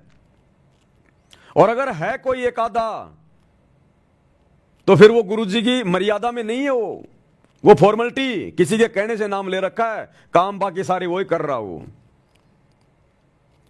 तो ये दुनिया के जितने भी जो साई ठाठ बाट वर्तमान में हम देख रहे हैं ना, ये आप और हमारे भाग्य में थे। लेकिन हमारे गुरु ने हमारे ऊपर मेहर बख्शी, रजा बख्शी गुरुदेव ने, आप और हमसे भक्ति करवाने के लिए परमात्मा ने उन काल के झूठे सुखों को डिलीट कर दिया, क्रोश मार दिया, और आप और हमें अपनी शरण में ले लिया, अपनी गोद में ले लिया। इसलिए ये दास बारंबार कहता है कि दुनिया को देख के नहीं चलना हमने, ये तो हमारा थूका हुआ चाट रहे हैं। हम संत रामपाल जी के भक्तों का थूका हुआ चाट रही है ये दुनिया। ये मंत्री पद, प्रधानमंत्री पद, ये बड़े बड़े अधिकारियों के पद, ये हमारे भाग्य में थे, हमारे गुरुदेव ने हमें नहीं दिए, इसलिए हमारा थूका हुआ दुनिया चाट रही है। इसलिए हम भक्तों ने ज्ञान को आधार बना के दृढ़ रहना है कि मैं कमजोर नहीं हूं, मैं निर्धन नहीं हूं। जो सतगुरु रामपाल जी का भगत हो के ये कहे कि मैं निर्धन हूं, उससे बड़ा मूर्ख आदमी दुनिया में कोई दूसरा नहीं। अरे कबीरा सब जग निर्धना, धनवंता ना कोई, और धनवंता सो जानिए जिसके पास राम नाम धन होए। इस दुनिया की सबसे सुंदर औरतें हमारी माता बहनें हैं। ये होनी थी दुनिया की सबसे सुंदर औरतें, क्योंकि हमारे पास में भक्ति धन है, और भक्ति धन से ही इस प्राणी को उच्च पोस्ट मिलती है, सुंदर शरीर मिलता है, गोरी गोरी काया मिलती है, सुंदर सुंदर उसको चेहरा मिलता है। लेकिन भगवान ने काट दिया हमारा मोक्ष करवाने के लिए, हमसे भक्ति करवाने के लिए, कि अगर मैं इस आत्मा को सुंदर शरीर दे दूंगा, 6 फुट का शरीर दे दूंगा, ये दिन में 10 बार शीशे में मुंह देखेगा, भक्ति क्या खाक करेगा? फिर ये अहंकार आएगा ही आएगा, मान बढ़ाई आएगी आएगी, सुंदरता की, अच्छे हट्टे कट्टे शरीर की आएगी आएगी अहंकार, मान बढ़ाई। ये रह नहीं सकता आदमी, क्योंकि 5 विकार हमारे अंदर हैं। तो गुरुदेव ने हमारी उन माता बहनों को उतना सुंदर शरीर नहीं दिया, उन भगत भाई बहनों को उतना सुंदर शरीर नहीं दिया जो उनके भाग्य में था। तो जानबूझ के परमात्मा ने हमारी माता बहनों को और हम भगत भाई बहनों को वो सुंदर शरीर, सुंदर चेहरा नहीं दिया। घर में हमारे वो इतना पैसा नहीं दिया हमसे भक्ति करवाने के लिए। तो ये जितनी जितनी सुंदर माता बहनें, बड़ी बड़ी ये बॉलीवुड की हीरोइन बन के घूम रही हैं, बड़े बड़े राजघरानों की बहु बेटियां बन के घूम रही है, ये हमारी माता बहनों के द्वारा थूका गया चाट रही हैं। ये हम भक्तों के भाग्य में था ये सुंदरता, ये सुंदर चेहरा, हट्टा कट्टा शरीर, ये हम भक्तों का थूका हुआ चाट रही है दुनिया। इसलिए हमने किसी के रूप रंग को देखकर, किसी के धन कार कोठी को देखकर, किसी के मंत्री पद को देखकर हमने अपने अंदर निराशा नहीं लेके आनी कि मैं गरीब हूं, मैं सुंदर नहीं हूं, मैं काला हूं, मैं कलूटा हूं। हम तो सबसे सुंदर थे, लेकिन भगवान ने जानबूझ के बनाया हमें भक्ति करवाने के लिए। इसलिए परमात्मा कहते हैं दुनिया को देख के नहीं चलना, ना दुनिया की धन संपत्ता, कार कोठी, पैसे, रंग रूप, कुछ नहीं देखना। ये हमारा थूका हुआ चाट रहे हैं। हमने भक्ति करके सतलोक जाना है, और अब सतलोक जाके हम वो चेहरा प्राप्त करेंगे, वो सुंदर चेहरा। अगर ब्रह्मा विष्णु महेश भी उस चेहरे को देख ले, जो चेहरा आप और हमारा सतलोक में है, जो हमें मिलेगा, ये पागल होके गिर जाए, पागल होके। इतनी सुंदरता, इतना नूर है, 16 सूर्य जितना नूर। ये भी पागल हो जाएं देख के, हमें वो शरीर मिलेगा अब। अगर भगवान हमें यही दे देते तो सतलोक में नहीं जा पाते, फिर हमारे गधे कुत्ते के मुंह लगते फिर अगले जन्म में।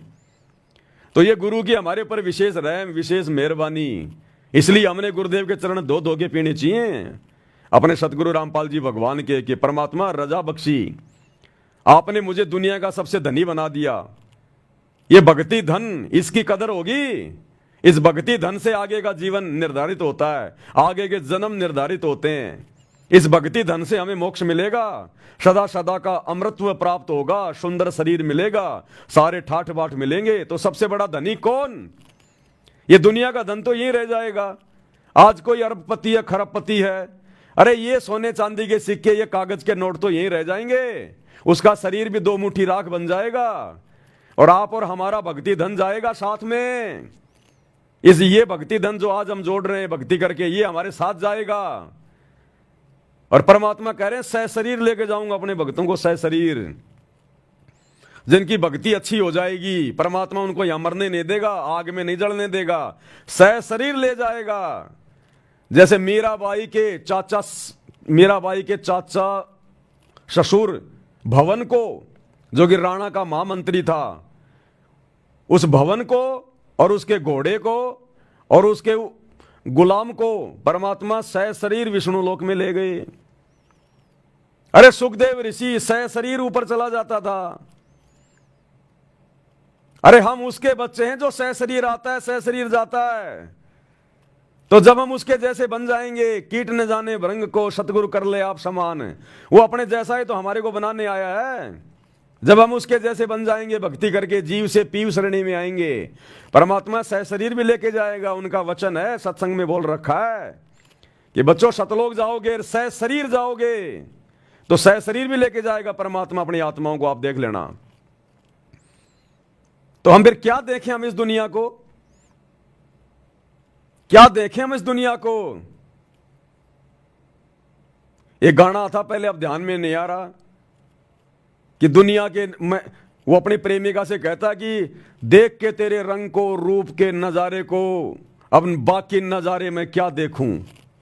यानी मैं दुनिया के नजारे क्या देखूं, तू इतनी सुंदर है, इतनी प्यारी है, तू मेरे दिल में बस गई, समा गई, अब मैं दुनिया की तरफ क्या देखूं, बाकी नजारे में क्या देखूं। तो भैया इसी प्रकार हमें सुंदर परमात्मा मिल गया, समर्थ सतगुरु मिल गया, भक्ति धन मिल गया, भक्ति विधि मिल गई, सतलोक जाने का रास्ता मिल गया। अब ये गंदी दुनिया के गंदे नजारे, राजपाट, ये हम क्या देखेंगे? हम इंद्रदा राज कागदा बिष्टा ना भोगा इंद्राणी नु। तो फिर यहां के राजपाट क्या है? फिर कव्य की बीट से भी गिरे हुए।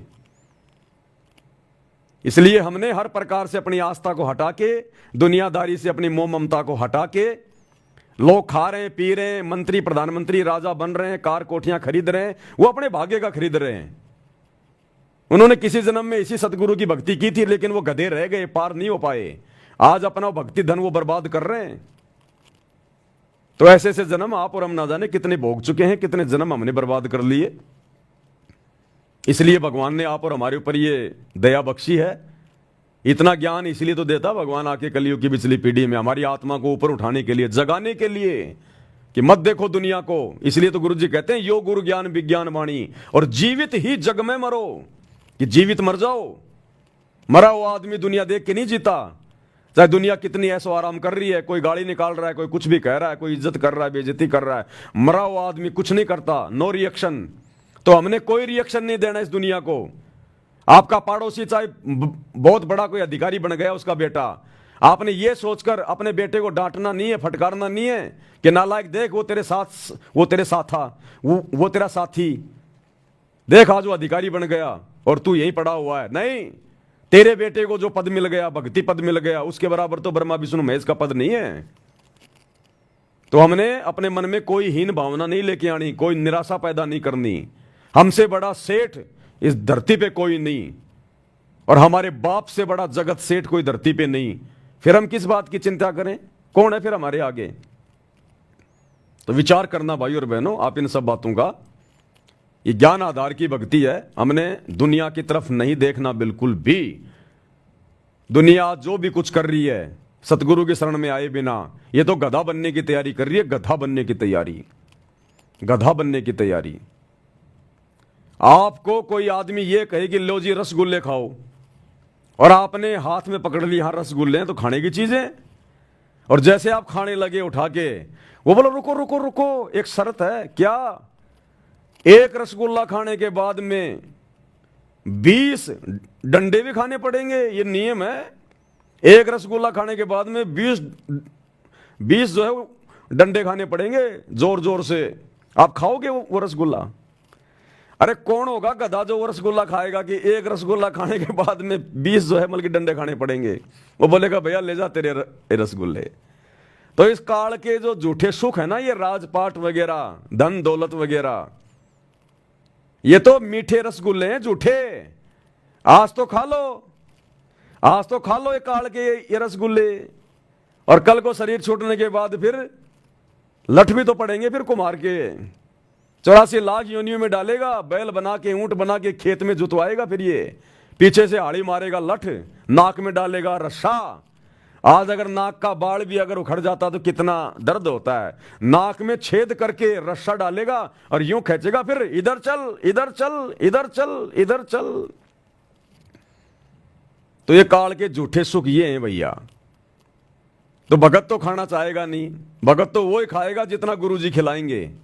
और गुरुजी ने कह दिया बेटा साईं इतना दीजिए जिसमें कुटुंब समाए, और हम भी भूखे ना रहें, अतिथि ना भूखा जाए। और फिर हमें चिंता किस बात की?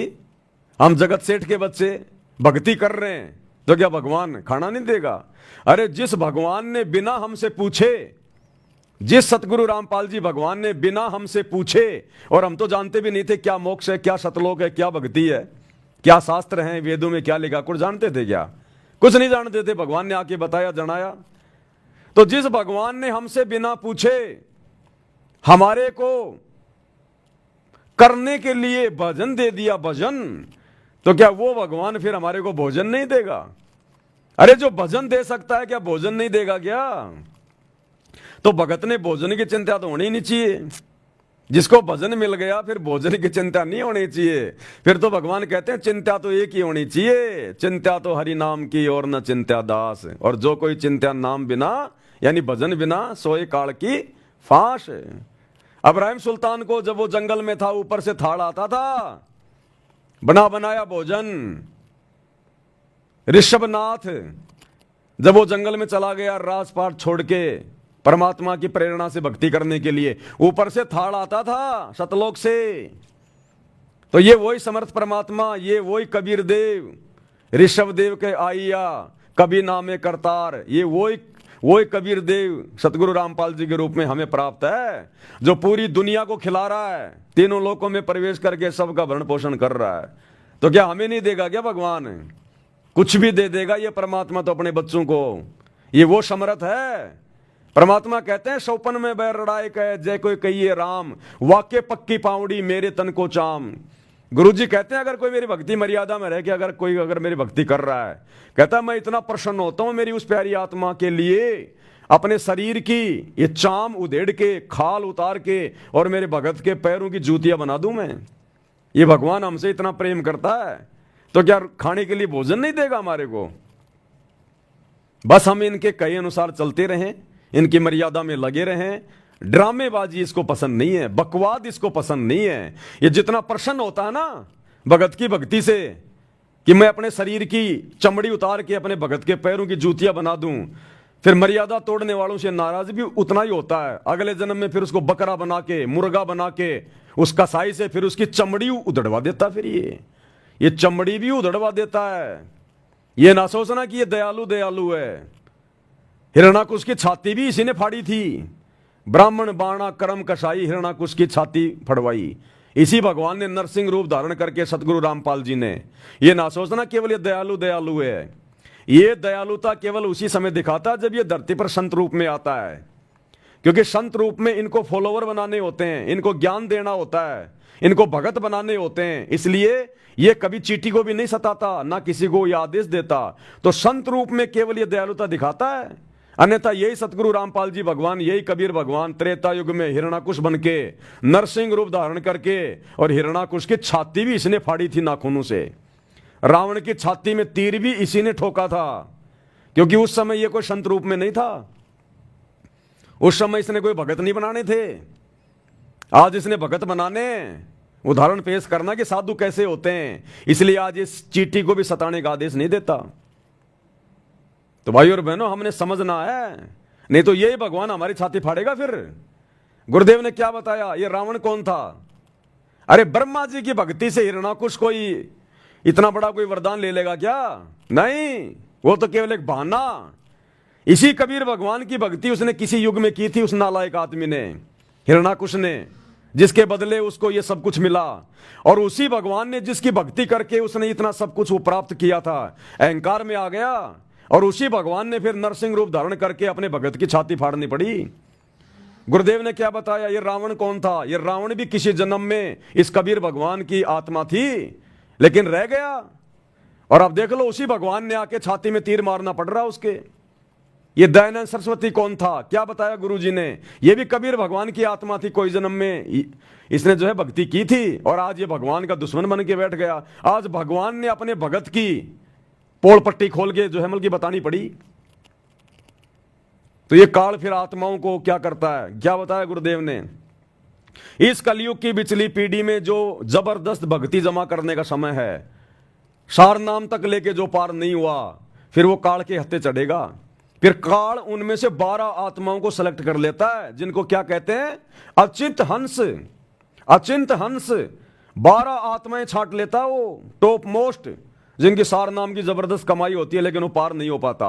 उन 12 आत्माओं को फिर वो कलयुग की पिछली पीढ़ी में इसी परमात्मा के खिलाफ यूज करता है। फिर वो, ये आपका राधा स्वामी का ये धन सतगुरु वाला राम रहीम, वो ही 12 आत्माओं में से है। ये तुलसीदास जय गुरुदेव पंथ वाला, उसी 12 आत्माओं में से। ये राधा स्वामी पंथ वाले, धन सतगुरु पंथ वाले, ये कबीर पंथी, रांजड़ी वाला, दामा खेड़ा वाला, ये सब वही 12 अंश हैं। तो देख लो, काल फिर ऐसे दुर्गति करवाएगा भगवान के सामने खड़ा करके। तो जितने कर्म हमारे बनते हैं ना इस भगवान की शरण में आने के बाद, फूटते भी उतनी तेजी से हैं। इसलिए भगवान जितना दयालु है ना, अपनी नेक आत्माओं के लिए, मर्यादित आत्माओं के लिए, और जब आत्मा मर्यादा तोड़ के भक्ति करती है, ड्रामा करती है, और जब अपने गुरु को नाराज कर देती है, ये दुखी भी उतना ही होता है, ये फिर चमड़ी उधेड़ भी देता है ये। तो आप और हमने सावधान रहना है। अब वर्तमान में जैसे गुरुदेव का जो कलयुगी परिवार, उनके बेटा बेटी, भाई बंधु रिश्तेदार, ये कोऑर्डिनेटर, ये चमड़ी उखड़वाने वाले काम कर रहे हैं अपने, ये चमड़ी उखड़वाने वाले काम कर रहे हैं सारे के सारे, गुरुदेव को नाराज करके। तो आप और हमने शिक्षा लेनी है भाई और बहनों, शिक्षा। ये समय बारंबार नहीं मिलेगा। आप और हमें भी असल में अभी तक वो पूरी तरह से अंदर से, मतलब पूरी तरह से अभी हमें अंदर से वो ज्ञान नहीं है। हमें ये तो पता चल गया, इतना तो हमने मान लिया कि हमारे गुरुजी स्वयं कबीर भगवान हैं, सतलोक से आए हैं, और हमने इनके अलावा किसी और को मानने से भी हमने इनकार कर दिया। तभी तो हमने वो नकली कबीर की दाढ़ी मूंछ वाली फोटो फाड़ फाड़ के फेंक दी। हम इन फर्जी आश्रमों में नहीं जाते अपने गुरुजी की गैर हाजिरी में। हमने गुरु को ही परमात्मा मान लिया, घर को आश्रम बना लिया, भोग लगा रहे हैं, इतना तो हमने मान लिया। इतना भी बहुत कुछ है हमारे लिए, बहुत कुछ है, क्योंकि इतना अपने गुरु को सतयुग से लेकर वर्तमान तक किसी ने नहीं माना, किसी ने भी पहली बार माना है, क्योंकि ये कलयुग की पिछली पीढ़ी है। लेकिन परमात्मा हमें अच्छे से महसूस नहीं होने दे रहे। गुरुजी तो खुश हैं, खूब खुश हैं आप और हमारे से, हमारी भक्ति की जो क्रिया है उनसे बहुत खुश हैं, जो हमने गुरु को भगवान मान लिया, ज्ञान को आधार बना लिया। और दूसरे भाई बहनों के कुकर्मों पर हम लोग वीडियो बना बना के उनको समझा रहे हैं। तो गुरुजी तो हमसे अति प्रसन्न है कि अगर ये आत्मा इसी प्रकार से भक्ति पे लगी रही तो विमान तैयार है इनके लिए, कोई रोकने वाला नहीं है। लेकिन परमात्मा आप और हमें उस कदर महसूस नहीं होने देगा, नहीं तो भाई और बहनों हम जीवित मर जाएंगे, हम जीवित मर जाएंगे, जीवित। अगर हमें परमात्मा पूरी तरह से ये अंदर से अगर ये जना दे कि ये हमारा वास्तव में बाप है और फलाना दिखना, और हम इतने दिनों से दुखी हो रहे हैं, कष्ट उठा रहे हैं, अगर गुरुजी हमें पिछला एक जन्म भी दिखा देना, एक जन्म भी, उस जन्म को देख के हमारा कालजा फट जाएगा। अगर एक जन्म भी अगर हमें गुरुजी अगर दिखा दें तो वो गधे का, सूअर का, कुत्ते का, हमारा कालजा फट जाए हमारा। लेकिन गुरुजी चाहते हैं कि मैं मेरे बच्चों को ज्ञान आधार से भक्ति करवा के लेके जाऊंगा, चमत्कार दिखा के नहीं। इनको डर लगे तो ज्ञान से, इनकी आत्मा माने इस बात को। ये दिखा दिखा के इस प्रकार से इनको डरा धमका के नहीं ले जाऊंगा मैं सतलोक में। तो परमात्मा हमें अंदर से वास्तविकता पूरी तरह से दिखाना नहीं चाहते, नहीं तो हमारा कलेजा फट जाएगा कि अरबों खरबों की 21 ब्रह्मांड में अनगिनत आत्माएं, और उनमें से हमारा नंबर आ गया सतलोक जाने का, और वो सतलोक और यहां के इतने कष्ट, हमारा कलेजा फट जाए। इसलिए परमात्मा ने हमारी बुद्धि को ऑफ कर रखा है, इतना ही खोल रखा है कि हम गुरु को भगवान मान के अपनी भक्ति में मर्यादाओं के साथ में लगे रहें। तो ये दया भी गुरु उन्हीं आत्माओं पे करता है जिनको इसी जन्म में सतलोक लेके जाना होता है, कलयुग की पिछली पीढ़ी में। अन्यथा वो गुरु जी के दोनों नालायक बेटे, आपने देखा होगा कल वीडियो में, सर पे पगड़ी बांध के गले में माला डलवा के श्री कृष्ण जी का वो पुरस्कार ले रहे हैं। अरे गधे, सतगुरु का भगत हो के श्री कृष्ण जी की फोटो का, मूर्ति का तू वो पुरस्कार ले रहा है गौशाला में जाके। कहां ले जाएगा वो फोटो तू? गधे, या तो आश्रम में ले जाएगा या अपने घर पे ले जाएगा। अब बताओ, जबरदस्ती काल को प्रवेश कर रहा अपने घर में। भाई गुरु जी के दोनों लड़के ने वो पुरस्कार ले लिए, मूर्ति ले ली वो श्री कृष्ण जी की। अरे मूर्ति ले ली तो उन्होंने तो, गौशाला वालों ने तो आप लोगों को दे दी। अब तुम क्या करोगे उसका बताओ? या तो आश्रम में ले जाओगे या अपने घर पे ले जाओगे। तो जबरदस्ती काल को लेके जा रहे हैं अपने घर पर।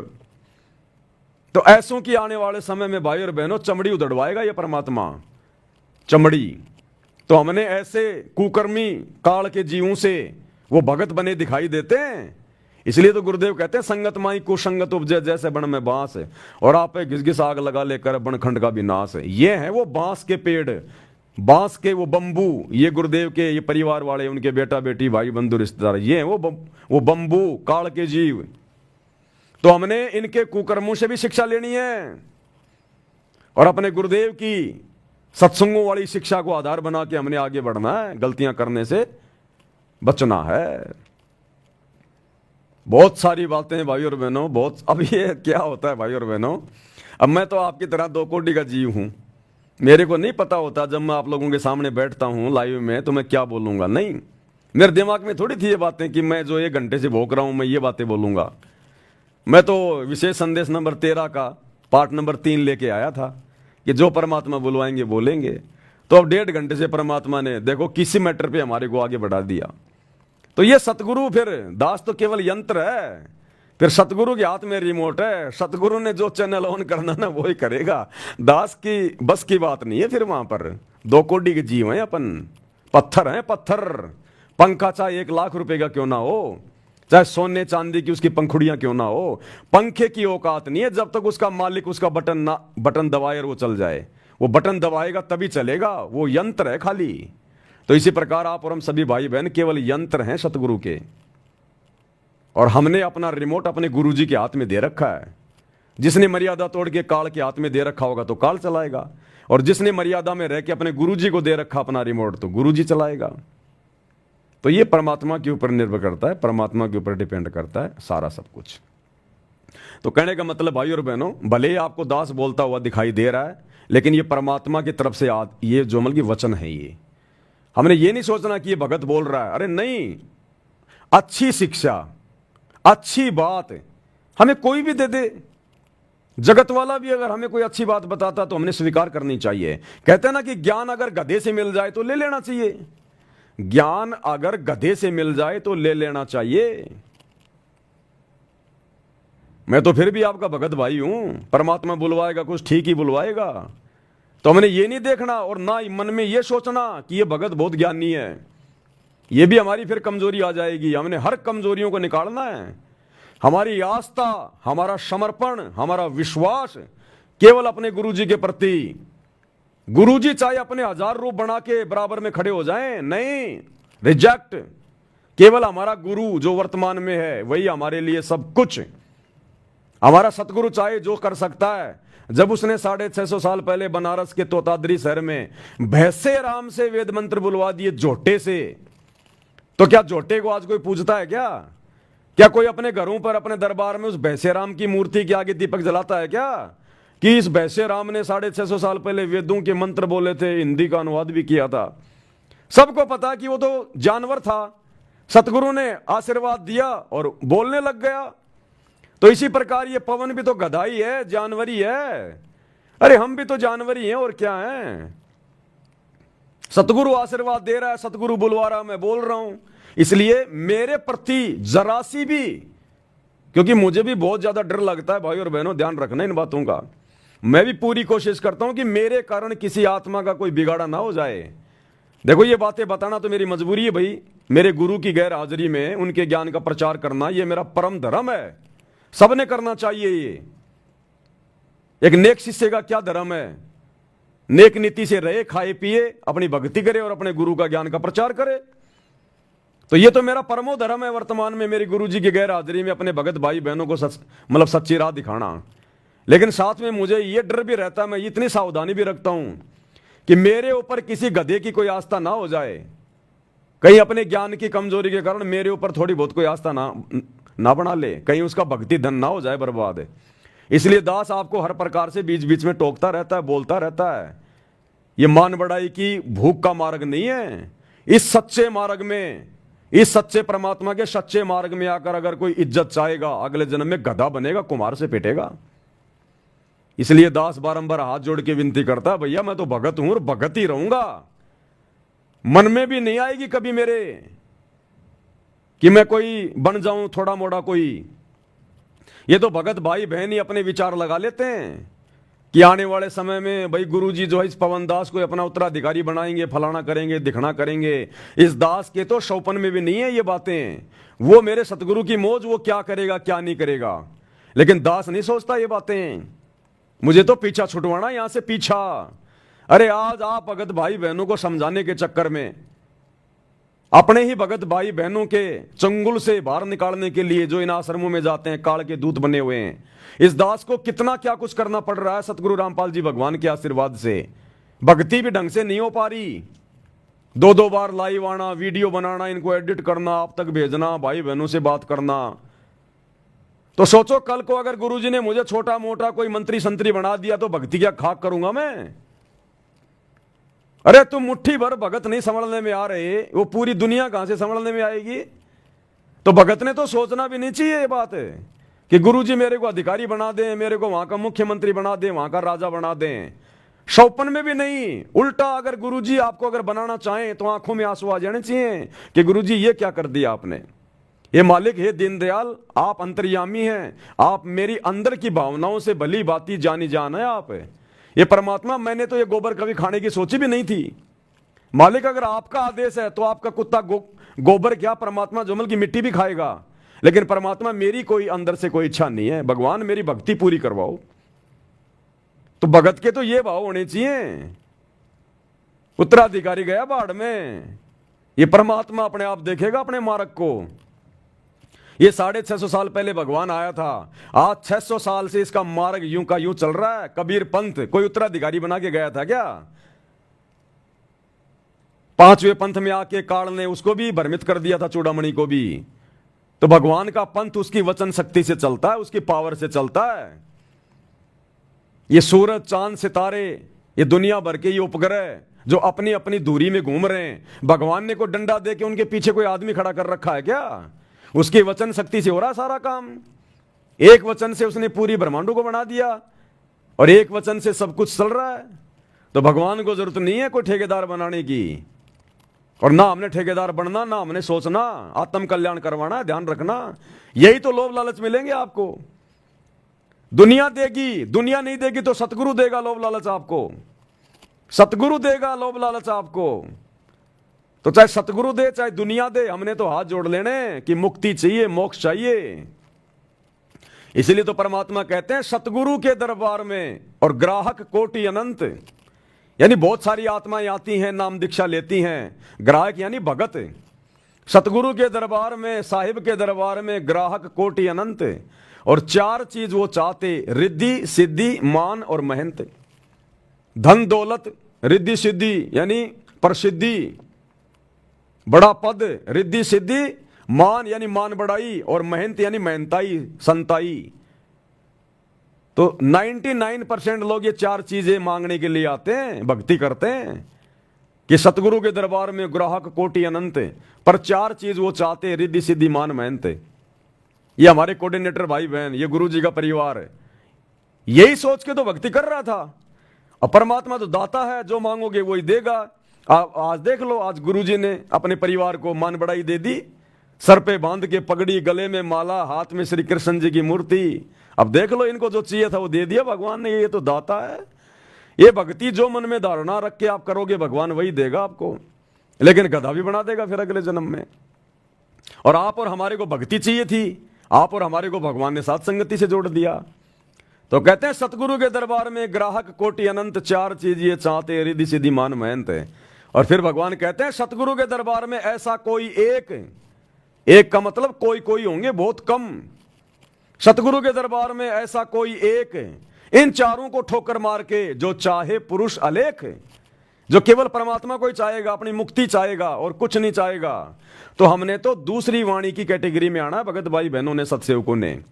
हमने रिद्धि सिद्धि मान मेहनताई को ठोकर मार देनी है। हमने केवल अपने सतगुरु को प्राप्त करना है, सतलोक प्राप्त करना है। उसके लिए जो कुर्बानी देनी पड़ेगी हम देंगे, जो कुर्बानी देनी पड़ेगी वो हम देंगे। तो हमने बहुत सोच समझ के, विशेष हिदायतों में रह के, अरे भगवान धरती पे आया आप और हमारे लिए। भगवान, सोचो भाई और बहनों, हम कितनी इंपॉर्टेंट आत्माएं हैं, हम कितने वीआईपी हैं। आज आपके क्षेत्र का एमएलए आपके घर पे आके आपके आगे हाथ नहीं जोड़ेगा, और ये सतलोक का राजा नीचे उतर के सत्संग करके हमारे आगे हाथ जोड़ रहा है कि बच्चों समझ जाओ, सुधर जाओ, भक्ति कर लो। तो सोचो हम कौन हैं। सतलोक का राजा हमारा बाप, वो शहंशाह जगत सेठ, आप और हमारे लिए, हम आत्माओं के लिए सतलोक से चल के आ गया। तो हम कौन हैं। यहां के राजा महाराजा तो हमारे नाखून के बराबर भी नहीं है। ये वर्तमान में खाते पीते घूमते दिखाई दे रहे हैं, अगला जन्म इनका गधे का है। तो इस संसार की सर्वश्रेष्ठ आत्माएं हैं, भले हम चाहे गरीब है, निर्धन है, काले कलूटे, लूले लंगड़े, ठिगणे, कैसे भी है। ये हमारा सौभाग्य। परमात्मा ने जिस भगत को जिस सांचे में डाला हुआ है, जिस घर में, जिस माहौल में, जिस परिस्थिति में उसको डाला हुआ है, वो परमात्मा ने उसको अपनी तरफ से बिल्कुल परफेक्ट बना के डाला हुआ है। तो जब भगवान ने हमारे को परफेक्ट बना के भेज दिया, चाहे काड़ा, चाहे लूला, चाहे लंगड़ा, चाहे गरीब, चाहे अमीर, तो हमने उस भगवान के द्वारा बनाए गए इस व्यवस्था में कोई दोष नहीं देखना। अरे एक फिल्म बनाई जाती है, फिल्म का जो डायरेक्टर होता है वो किसी को चपड़ासी का रोल देता है, किसी को हीरो का रोल देता है, किसी को जो है गुंडे का रोल देता है, किसी को ड्राइवर का रोल देता है। और वो ड्राइवर सोचे मैं तो हीरो बनना चाहूंगा, मैं तो हीरो बनूंगा। वो चपड़ासी सोचे मैं तो हीरो बनूंगा। अरे सारे हीरो बनोगे तो फिल्म कैसे बनेगी। तो इसी प्रकार परमात्मा ने जिन जिन भक्तों को जो सेवा दे दी, जो जो रोल दे दिया, उसमें संतुष्ट रह के कि मेरे लिए यही उत्तम है।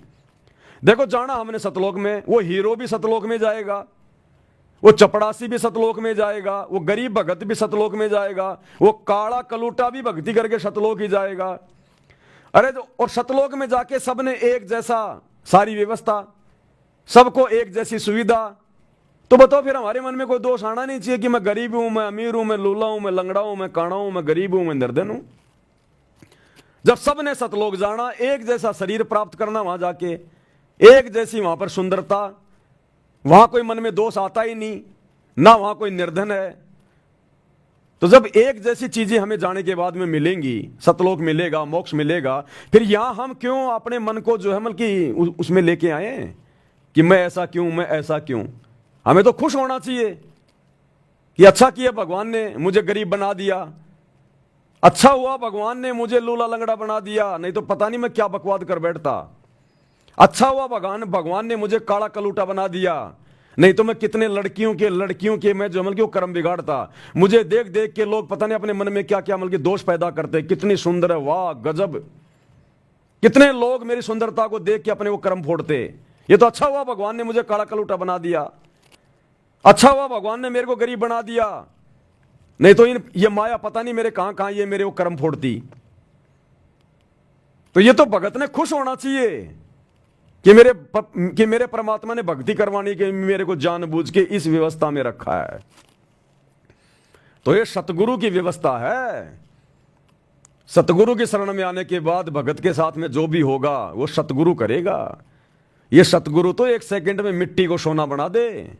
अरे गोरखनाथ जैसे 2 कोड़ी के जीव थोड़ी मोड़ी वो रिद्धि सिद्धि लेके और एक छोटे से पहाड़ को पूरा सोना बना दिया था उसने। हमारा सतगुरु अपने काले भगत को गोरा नहीं बना दे, 5 फुट के भगत को जो है मतलब 80 फुट का नहीं बना दे, ये तो लाख फुट का बना दे। लेकिन फिर हम भक्ति नहीं कर पाएंगे। क्या अपने गरीब भगत को सतगुरु अमीर नहीं बना दे? क्या इसने बनाए नहीं? इसने आज से पहले 7-7 पीढ़ी का राज दे रखा है। गरीब को निर्धन बना रखा है। सम्मन जैसों को, तैमूर लंग को 7 पीढ़ी का राज दिया। क्या ये परमात्मा पूरी धरती को सोना नहीं बना दे? फिर खाएंगे क्या? अरे पूरी धरती को भगवान अगर सोना बना दे, जब परमात्मा ने यह प्रकरण सुनाया कि पुण्यात्मा तुम इन छोटे मोटे साधु संतों को देख के डगमग मत होना। उस गोरखनाथ ने 2 कोड़ी के जीव ने थोड़ी मोड़ी वो रिद्धि सिद्धि थी उसके पास में, इसी भगवान की भक्ति करके ली हुई थी और एक छोटे से पहाड़ को सोने का बना दिया अपनी शक्ति से। तो गुरुदेव ने बताया कि बच्चों तुम्हें तो वो परमात्मा प्राप्त है जो अनंत सिद्धियों का स्वामी है। गरीब सब पदवी के मूल हैं, सकल सिद्धि हैं तीर, और दास गरीब सतपुरुष बजो अविगत कला कबीर। तुम्हारा गुरु पहाड़ तो छोड़ो, पूरी पृथ्वी को सोना बना दे। लेकिन अगर पूरी पृथ्वी सोना बना दिया नालायक, खाओगे क्या? फिर अनाज कहां पैदा करोगे? इसलिए ये परमात्मा व्यवस्थाओं को बना के रखता है। एक सत्संग में गुरुदेव ने बताया कि बच्चों दूसरे को धन को देख के मन में दोष मत लाना। ये तुम्हारा वो भगवान है, तुम्हारा वो समर्थ सतगुरु है। अगर तुम अपने घर के दरवाजे खोलो, पूरा घर तुम्हारे को नोटों से भरा हुआ मिले, पूरा घर, लेकिन फिर तुम भक्ति नहीं कर पाओगे, फिर तुम बकवादों में उलझ जाओगे। इसलिए परमात्मा कहते हैं सुख के माथे पत्थर पड़े जो नाम हृदय से जाए, और बलिहारी उस दुख के ऊपर जो पल पल नाम रटाए। ये तो भगत ने खुद मांगना चाहिए कि भगवान मुझे ऐसी स्थिति में रखना। ये परमात्मा मेरे भाग्य में कोई सुख है जो मेरी भक्ति में बाधा उत्पन्न करने वाला हो, परमात्मा उसको कैंसिल कर देना। ये मीठा मीठा दर्द, ये मीठा मीठा दुख मुझे दिए रहना, ताकि तेरी याद में मेरी आंखों से आंसू निकलते रहें। मेरे भाव तेरे चरणों में जो है वो बने रहें, मेरी भक्ति बनी रहे। क्योंकि भाव और श्रद्धा के बिना भक्ति का कोई मोल नहीं है। अगर आंखों से आंसू नहीं निकले सतगुरु के प्यार में, सतगुरु की सेवा में, तो इस भक्ति का, नाम स्मरण का कोई मोल नहीं है। तो ये तो हमने खुद मांगना चाहिए अपने भगवान से। हम नहीं मांग पा रहे थे, हमें नहीं पता था, इसलिए भगवान ने जानबूझ के हमें उसी स्थिति में पैदा कर दिया। तो कहने का मतलब है हम जैसे भी हैं, जिस भी परिवार में हैं, चाहे किसी के संतान है या नहीं है, कोई धनी है या नहीं है, कोई सुंदर है या नहीं है, किसी के पास कोई सरकारी नौकरी है या नहीं है, कुछ भी है, कैसा भी है, सतगुरु ने भजन दे दिया, हम दुनिया के सबसे बड़े धनी हैं, सबसे बड़े सेठ हैं। और आवश्यकता पड़ेगी, ये परमात्मा वो वस्तु दे देगा जो दुनिया का कोई राजा नहीं दे सकता। यहां पर ये परमात्मा वो चीज दे देगा हमें, और मोक्ष तो देगा ही देगा। तो कहने का मतलब है हमने अपने सतगुरु की रजा में राजी रहना है। कुत्ता हूं गुरुदेव का, पवन दास का नाम, गले प्रेम की जेवड़ी, झांके चोता जाऊं मैं। तो करो तो बावड़ूं, दूर दूर करो तो जाऊं, और जो राखूं त्यों ही रहूं, जो देवो सो खाऊं। जो राखूं त्यों ही रहूं, हमरा के चारा, और खाने जाद खरीद हूं मैं गुलाम तुम्हारा। ये परमेश्वर मैं तो आपका खरीदा हुआ गुलाम हूं, दास हूं, कुत्ता हूं। जो टुकड़े डालोगे परमात्मा उसी में संतोष करके खाऊंगा। कुत्ते को 2 रोटी की भूख है और मालिक ने अगर उसको आधी रोटी डाल दी, वो आधी रोटी खा के सो जाएगा वहीं पे पूंछ हिला के।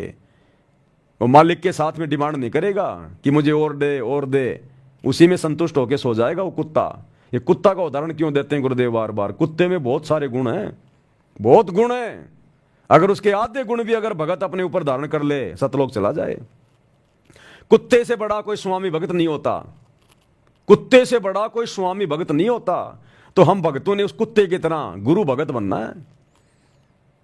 कुत्ता हर हाल में संतुष्ट रहता है, एक रोटी टुकड़े के बदले पूरी जिंदगी पूंछ हिलाएगा, उसके चप्पल चाटेगा। कुत्ते को उसका मालिक अगर किसी कारण से मारता है, पीटता है, कुत्ता भौंकता नहीं उसके सामने, और कुत्ता विश्वास इतना करेगा अपने मालिक पे। अगर आपके घर में किसी के कोई पालतू कुत्ता वगैरह हो, आप देखना कभी उसको टेस्ट करके, एक लठ ले लो आप लंबा सा, और कुत्ता आपके सामने जमीन पे वो लेटा हुआ है, आप यूं लेके लठ एकदम से उसको मारने का प्रयास करो, यूं आदमी होगा ना भाग जाएगा वहां से, वो कुत्ता भागेगा नहीं, वो आंखें बंद करके यूं ही करेगा, यूं यूं यूं आंखें बंद करके यूं यूं, भागेगा नहीं। उसको विश्वास है कि ये तेरा मालिक है, मारेगा नहीं। उस जानवर को भी एक इंसान पे इतना विश्वास है, हम इंसानों को अपने गुरु पे कितना विश्वास होना चाहिए। एक गुरु शिष्य कहीं जा रहे थे, रास्ते में रुक गए, पुराने समय की बात थी, एक धर्मशाला में रुक गए, सो गए। रात को गुरु उठा, देखा चेला सो रहा है, गुरु ने हाथ में चक्कू लिया, चेले की छाती पे बैठ गया, गर्दन पे रख दिया, गर्दन पे चक्कू रखा गया, चेले की आंख खुली, देखा गुरुजी बैठे, चक्कू गर्दन पे, वापस आंख बंद करके सो गया।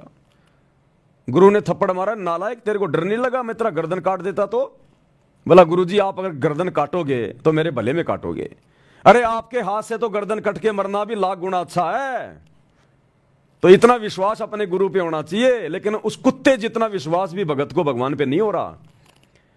अरे जिस दिन हमें इतना विश्वास हो जाएगा ये भगवान आया किस लिए, हमें ले जाने के लिए, उसी दिन ले जाएगा। लेकिन अभी हमारे अंदर वो विश्वास पैदा हो ही तो नहीं रहा। तो कुत्ते में बहुत सारे गुण हैं।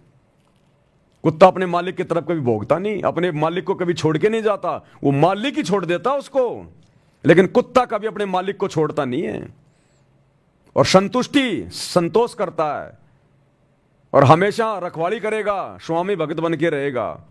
उसकी प्रॉपर्टी के आसपास कोई आने का प्रयास करेगा, भोंकेगा, हो सकता है काट ले। तो हम अगर उस कुत्ते के आधे गुणों को भी अगर अपने जीवन में लेके आ जाएं, आधे गुणों को भी, हमारा बेड़ा पार हो जाए। तो बहुत सारी बातें भाई और बहनों, गुरुदेव की रजा से आए थे विशेष संदेश पे चर्चा करने के लिए, लेकिन टाइम हो गया है, 4 बजने वाले हैं। आज परमात्मा ने यही सब कुछ हमारे विश्वास को बढ़ाने के लिए, हमारी दृढ़ता के लिए परमात्मा ने यही सब कुछ आज वीडियो बनवाना था। हम तो परमात्मा के कुत्ते हैं भाई, वो जो इशारा करेगा वही बोलेंगे, इससे ज़्यादा नहीं बोल सकते। तो भाई और बहनों, आज का वीडियो यूँ ही समाप्त करते हैं। रात्रि 8 बजे मुसलमान नहीं समझे ज्ञान कुरान, इस पुस्तक के ऊपर वीडियो बन रहे हैं। सभी भाई बहन ज़्यादा से ज़्यादा शेयर करें, ये बहुत इंपॉर्टेंट वीडियो है। ये पूरा वीडियो हमने भी देखने की आवश्यकता है, क्योंकि इस पुस्तक में मुसलमान नहीं समझे ज्ञान कुरान में जितना बढ़िया संदेश मुसलमान भाइयों के लिए है, उससे कहीं ज़्यादा अच्छा संदेश हम भगत भाई बहनों के लिए है कि आप और हमने और कितनी सावधानियां रखनी है, किन किन बातों का ध्यान रखना है। ये बहुत इंपॉर्टेंट वीडियो है। सभी भाई बहन इनको देखें, ज़्यादा से ज़्यादा शेयर करें, और अपनी भक्ति ये सबसे पहले है, ध्यान रखना भाई और बहनों। ये वीडियो देखना दिखाना ये अलग बात है, ये भक्ति हमारा सबसे पहला काम है। अपनी भक्ति को सबसे पहले हम ध्यान में रखें। अपना सुमरण, कम से कम 1 घंटे का सुमरण, 3 समय की आरती, गुरु जी का सत्संग, अपनी 5 यज्ञ, इन चीज़ों को हम प्रतिदिन देखें कि आज मेरे से कुछ रह तो नहीं गया, कुछ छूट तो नहीं गया मेरे से। प्रथम ये है, उसके बाद में बाकी क्रिया हैं। ये दास समय पे अपनी भक्ति मालिक के आशीर्वाद से थोड़ी बहुत कर लेता है। इस भक्ति के कारण ही मेरे वचन में शक्ति है, जो आप भाई बहन मेरी बातों को मान रहे हो, फॉलो कर रहे हो, या मैं ये सारी बातें बोल पा रहा हूं। नहीं तो मैं भी आप जैसा 2 कोड़ी का जीव हूं, लेकिन इस भक्ति के कारण है सब कुछ। अगर मैं भक्ति करूं नहीं और आप लोगों को जो है मतलब कि फोकट में भाषण देता रहूं, कोई नहीं सुनेगा। सुन लोगे लेकिन कोई अपने जीवन में नहीं उतारेगा उनको। आज परमात्मा इस दास से जो भी भक्ति का सत्य संदेशा दिलवाते हैं, आप सभी भाई बहन तुरंत फॉलो कर लेते हो, तुरंत आत्मा उसको कैच कर लेती है। कारण क्या है कि ये इस दास से परमात्मा भक्ति भी करवाता है, और जो संदेशा दिया जा रहा है उस प्रत्येक संदेशे को मैं अपने जीवन में लागू करने का पूरा प्रयास करता हूं। इन पुस्तकों पे गुरुजी क्यों वीडियो बनवा रहे हैं? गुरुजी अपने बेटा बेटियों से वीडियो क्यों नहीं बनवा रहे? उनको तो बहुत ज्यादा ज्ञान है, मेरे से भी ज्यादा ज्ञान है। वो तो बचपन से भगवान के साथ में रहे हैं। ये बड़े बड़े भगत, बड़े बड़े कोऑर्डिनेटर, इनसे क्यों नहीं वीडियो बनवा रहे गुरुजी? अपनी पुस्तकों पे, सत्संगों पे गुरुजी मेरे से वीडियो क्यों बनवा रहे हैं? क्योंकि जो वीडियो बन चुके हैं इन पुस्तकों के ऊपर, और जो जो ज्ञान, जो जो आदेश गुरुदेव का उनमें है, पहले परमात्मा इस दास को उन सभी नियमों में रखते हैं। नहीं तो मैं ये वीडियो बनाने का अधिकारी नहीं हूं, और बना दिया तो मेरी बात कोई मानेगा नहीं, क्योंकि जो क्रिया मैं नहीं करूं और आपको दे रहा हूं, सुना रहा हूं, फिर आप कैसे उस पर यकीन करोगे? तो देख लो गुरुदेव की जितनी भी पुस्तकें हैं, कई हजारों वीडियो बन चुके हैं। इसका मतलब जो भी बात आप लोगों को बोली गई है, प्रत्येक बात पे परमात्मा दास को खरा उतारते हैं। वो सारी चीजें हम फॉलो करके बैठे हैं, तब जाके परमात्मा ने इस दास के मुंह से ये वीडियो बनवाने शुरू किए। नहीं तो परमात्मा किसी ऐसे अनधिकारी से वीडियो नहीं बनवाएंगे। अब मैं तुमसे कहूं कि सुबह की आरती ऐसे करनी चाहिए, वैसे करनी चाहिए, हैं, और मैं खाट में पड़ा पड़ा कर रहा हूं, मोबाइल में कर रहा हूं, घूमते फिरते कर रहा हूं। मजबूरी की बात अलग है कभी कभार, लेकिन वैसे मैं आपको कहता रहूं और मैं खुद में वो मतलब चीजें मैं ना करूं तो आप पे कोई असर नहीं होगा। और इसका जीता जागता प्रमाण है, मैं आपको बता देता हूं। हालांकि वो गलती दास से हुई नहीं है, लेकिन मैंने उसको हल्के में ले लिया। दास ने एक वीडियो बनाया था कि जब भी हम मोबाइल खोलेंगे 2 मंत्र का जाप करेंगे, जब भी हम यूट्यूब चलाएंगे 5 मंत्रों का जाप करेंगे, लेकिन वो दास नहीं कर पाया। आज देख लो कोई भाई बहन नहीं कर रहा होगा उसको फॉलो। अब आपको याद आया होगा कि हाँ भाई हम तो वो कर ही नहीं रहे, क्योंकि मुझे पता इन बातों का। लेकिन दास ने एक बात कही थी, यदि हम सेवा के लिए मोबाइल खोल रहे हैं, हमारे को तुरंत मोबाइल खोलना पड़ रहा है, सेवा के लिए हमारे को तुरंत यूट्यूब को देखना पड़ रहा है, तो वहां मंत्र जाप करने की आवश्यकता नहीं है। यदि ये मन खाली है और बकवाद के लिए अगर यूट्यूब खोलना चाहता है तो हमने वहां मंत्र जाप करने हैं। तो दास का तो 24 घंटे भाई और बहनों सेवा में रहता है सारा सब कुछ, हम बकवाद के लिए नहीं देखते, इसलिए मैं वो नहीं कर पाता। लेकिन फिर भी देख लो, मेरा मकसद भी सही है, लेकिन फिर भी जो मैंने बोला उसके ऊपर मैं नहीं रुक पाया, जिस कारण से आप भाई बहन भी नहीं रुक पाए। तो ये होता है वचन की शक्ति और वचन की वो बर्बादी, ये होता है। इसलिए परमात्मा ने दास को खड़ा किया कि इन पुस्तकों पे जो वीडियो बन रहे हैं ना, परमात्मा पहले मुझे उनके ऊपर खरा उतार रहा है, तब जाके आप भाई बहन ये विश्वास कर पा रहे हो, इन नियमों को मर्यादाओं को अपने जीवन में लागू कर पा रहे हो परमात्मा के आशीर्वाद से। तो दास केवल एक यंत्र है, आप जैसा ही हूं, 2 कोटि का जीव, पत्थर, जड़ बुद्धि प्राणी हूं। हो सकता आप लोगों से भी नीच प्राणी हूं मैं, नीच। आप ये ना सोचना कि पवन दास वीडियो बना रहा है, परमात्मा इतनी दया कर रहे हैं, बहुत अच्छी आत्मा होगी। अरे ये तो सोचो आप, भक्ति मुझे करनी, भक्ति आपको करनी, सतलोक आपको जाना, सतलोक ही मुझे जाना, और मेरे माध्यम से परमात्मा आपके पास में बैठे बैठे वीडियो पहुंचा रहे हैं, बैठे बैठे जानकारियां पहुंचा रहे हैं। अरे मुझे तो कितनी मेहनत करनी पड़ रही है, कितनी कोशिश करनी पड़ रही है। ये वीडियो बनाने के चक्कर में फिर मेरे को जेल जाना पड़ रहा है, मेरे ऊपर मुकदमे हो रहे हैं, धमकियां आ रही हैं, और आप लोगों को बैठे बैठे सारी चीजें मिल रही हैं। तो मालिक की विशेष आत्मा मैं हूं या फिर आप हो? मोक्ष मैंने प्राप्त करना, आपने भी करना, लेकिन उन चीजों को करने के लिए मुझे कितना वो जो मतलब कि संघर्ष करना पड़ रहा है, और आप लोगों को वो चीजें बैठे बैठे मोबाइल में मिल रही हैं। आपको खाली शेयर करना है, और मुझे 3-3 घंटे जो है मतलब कि खड़े होकर वीडियो बनाने पड़ रहे हैं, जेल जाना पड़ रहा है, मुकदमे हो रहे हैं। तो मालिक की विशेष आत्मा मैं या फिर आप, जिनको बैठे बैठे परमात्मा हलवा खिला रहा है?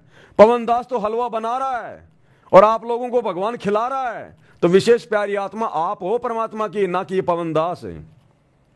इसलिए इस कुत्ते पवन दास के ऊपर कोई आसक्ति करने की जरूरत नहीं है। अपने कर्म मत फोड़ देना कभी जिंदगी में मेरे को विशेष मान के। हाँ, ये तो मन में आ सकता है कि भाई देखो अच्छी आत्मा है, भगवान ने इसके ऊपर देखो कितनी बड़ी दया करी, इसको सेवा बख्शी है। लेकिन सेवा भगवान उसी को बख्शेगा जिसको सेवा की जरूरत है। अरे डॉक्टर ज्यादा नजदीक उसी मरीज के रहेगा जो ज्यादा बीमार होता है। अब दूसरा मरीज सोचे कि ये डॉक्टर तो 24 घंटे उसी के साथ में रहता है, मेरे से तो प्यार ये करता ही नहीं, मेरे पास तो बार बार आता नहीं। अरे गधे, क्यों बुला रहा है डॉक्टर को बार बार अपने पास में? डॉक्टर तो उसके पास ही ठीक है।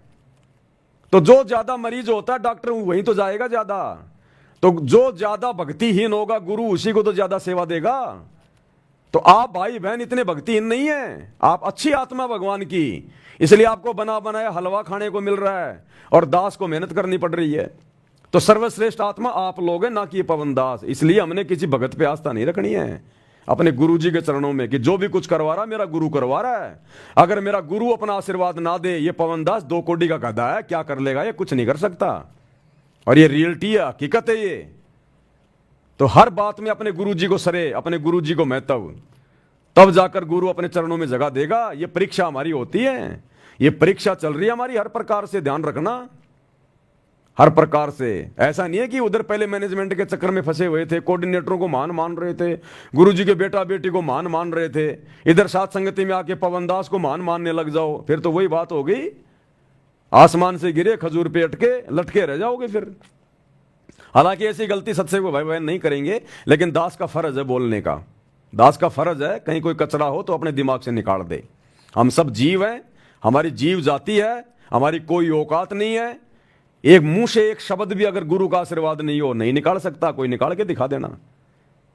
वो कहते हैं ना कि उस साहिब के हुक्म बिना नहीं तरवर पाते लंता। एक भाई ने ऐसा आ रहा था यूट्यूब पे, बोला उस साहिब के हुक्म बिना नहीं तरवर पाते लंता, कि उस अल्लाह की मर्जी के बिना पेड़ का पत्ता भी नहीं हिल सकता। यूट्यूब पे दास देख रहा था, एक वीडियो बनाया किसी ने कोई मजाक में, बोला अरे बोला भाई तू कह रहा था ना कि अल्लाह की मर्जी के बिना कोई पत्ता भी नहीं हिल सकता। एक हिंदू भाई था, मुसलमान को कह रहा था कि तुम कहते हो ना कि हमारे अल्लाह की मर्जी के बिना पेड़ का पत्ता भी नहीं हिल सकता। तो उस हिंदू भाई ने पेड़ पे चढ़ के जोर से पेड़ को हिला दिया, कई पत्ते नीचे भी गिर गए। बोला देख मैंने हिला दिया। उस नालायक को यह नहीं पता उस पेड़ पे चढ़ना और पेड़ के ऊपर चढ़ के पेड़ को हिलाना उस अल्लाह की मर्जी से हुआ है। यह भी उस खुदा की मर्जी थी, लिखा हुआ था, ऐसा ही लिखा हुआ था। ये भी उसकी मर्जी से हुआ है, अन्यथा नहीं हो सकता। तो इसी प्रकार जो भी कुछ करने धरने वाला ये परमात्मा है, जीव केवल बिना ज्ञान के अपने कर्म फोड़ सकता है। तो भाई और बहनों, आप और हमारा सौभाग्य, गुरुदेव ने हमें सद्बुद्धि दी, साथ संगति से जोड़ा, अपने चरणों में बनाए हुए हैं। आप और हमने इस मेहरबानी को इसी प्रकार से बना के रखना, निरंतर आगे बढ़ना है। अब गलतियों की गुंजाइश नहीं है इस भक्ति मार्ग में। अब तो जिन जिन भक्तों ने जो गलतियां की हैं, जो कर दी हैं, अब तो उनके परिणाम भोगने बाकी हैं। अब देखना आने वाले समय में, ये 10 साल से आप और हम भगत भाई बहन जो साथ संगति से जुड़कर जो संघर्ष किया है, जो मर्यादा निभाई है, आप देखना इसका रिजल्ट हमें क्या मिलेगा। और आश्रमों से जुड़कर गुरुदेव के परिवार के पैर चाटकर, कोऑर्डिनेटरों के तलवे चाटकर उस नादान संगत ने जो मर्यादा तोड़ी है, अब देखना उनका क्या बुरा हाल होगा। अब पता चलेगा ये भक्ति है, कोई मजाक नहीं चल रहा था। अब देखना। तो भाई और बहनों, आज की वीडियो में केवल इतना ही। परमात्मा हम सबको आशीर्वाद दें, सद्बुद्धि दें। कल फिर से जुड़िएगा और रात्रि 8 बजे लाइव वीडियो में जुड़िएगा। परमेश्वर इसी प्रकार से हम सबको अपने चरणों में बनाए रखें। बंदी छोड़ सतगुरु रामपाल जी भगवान की जय हो। भाई जो गुरु बचन पे डट के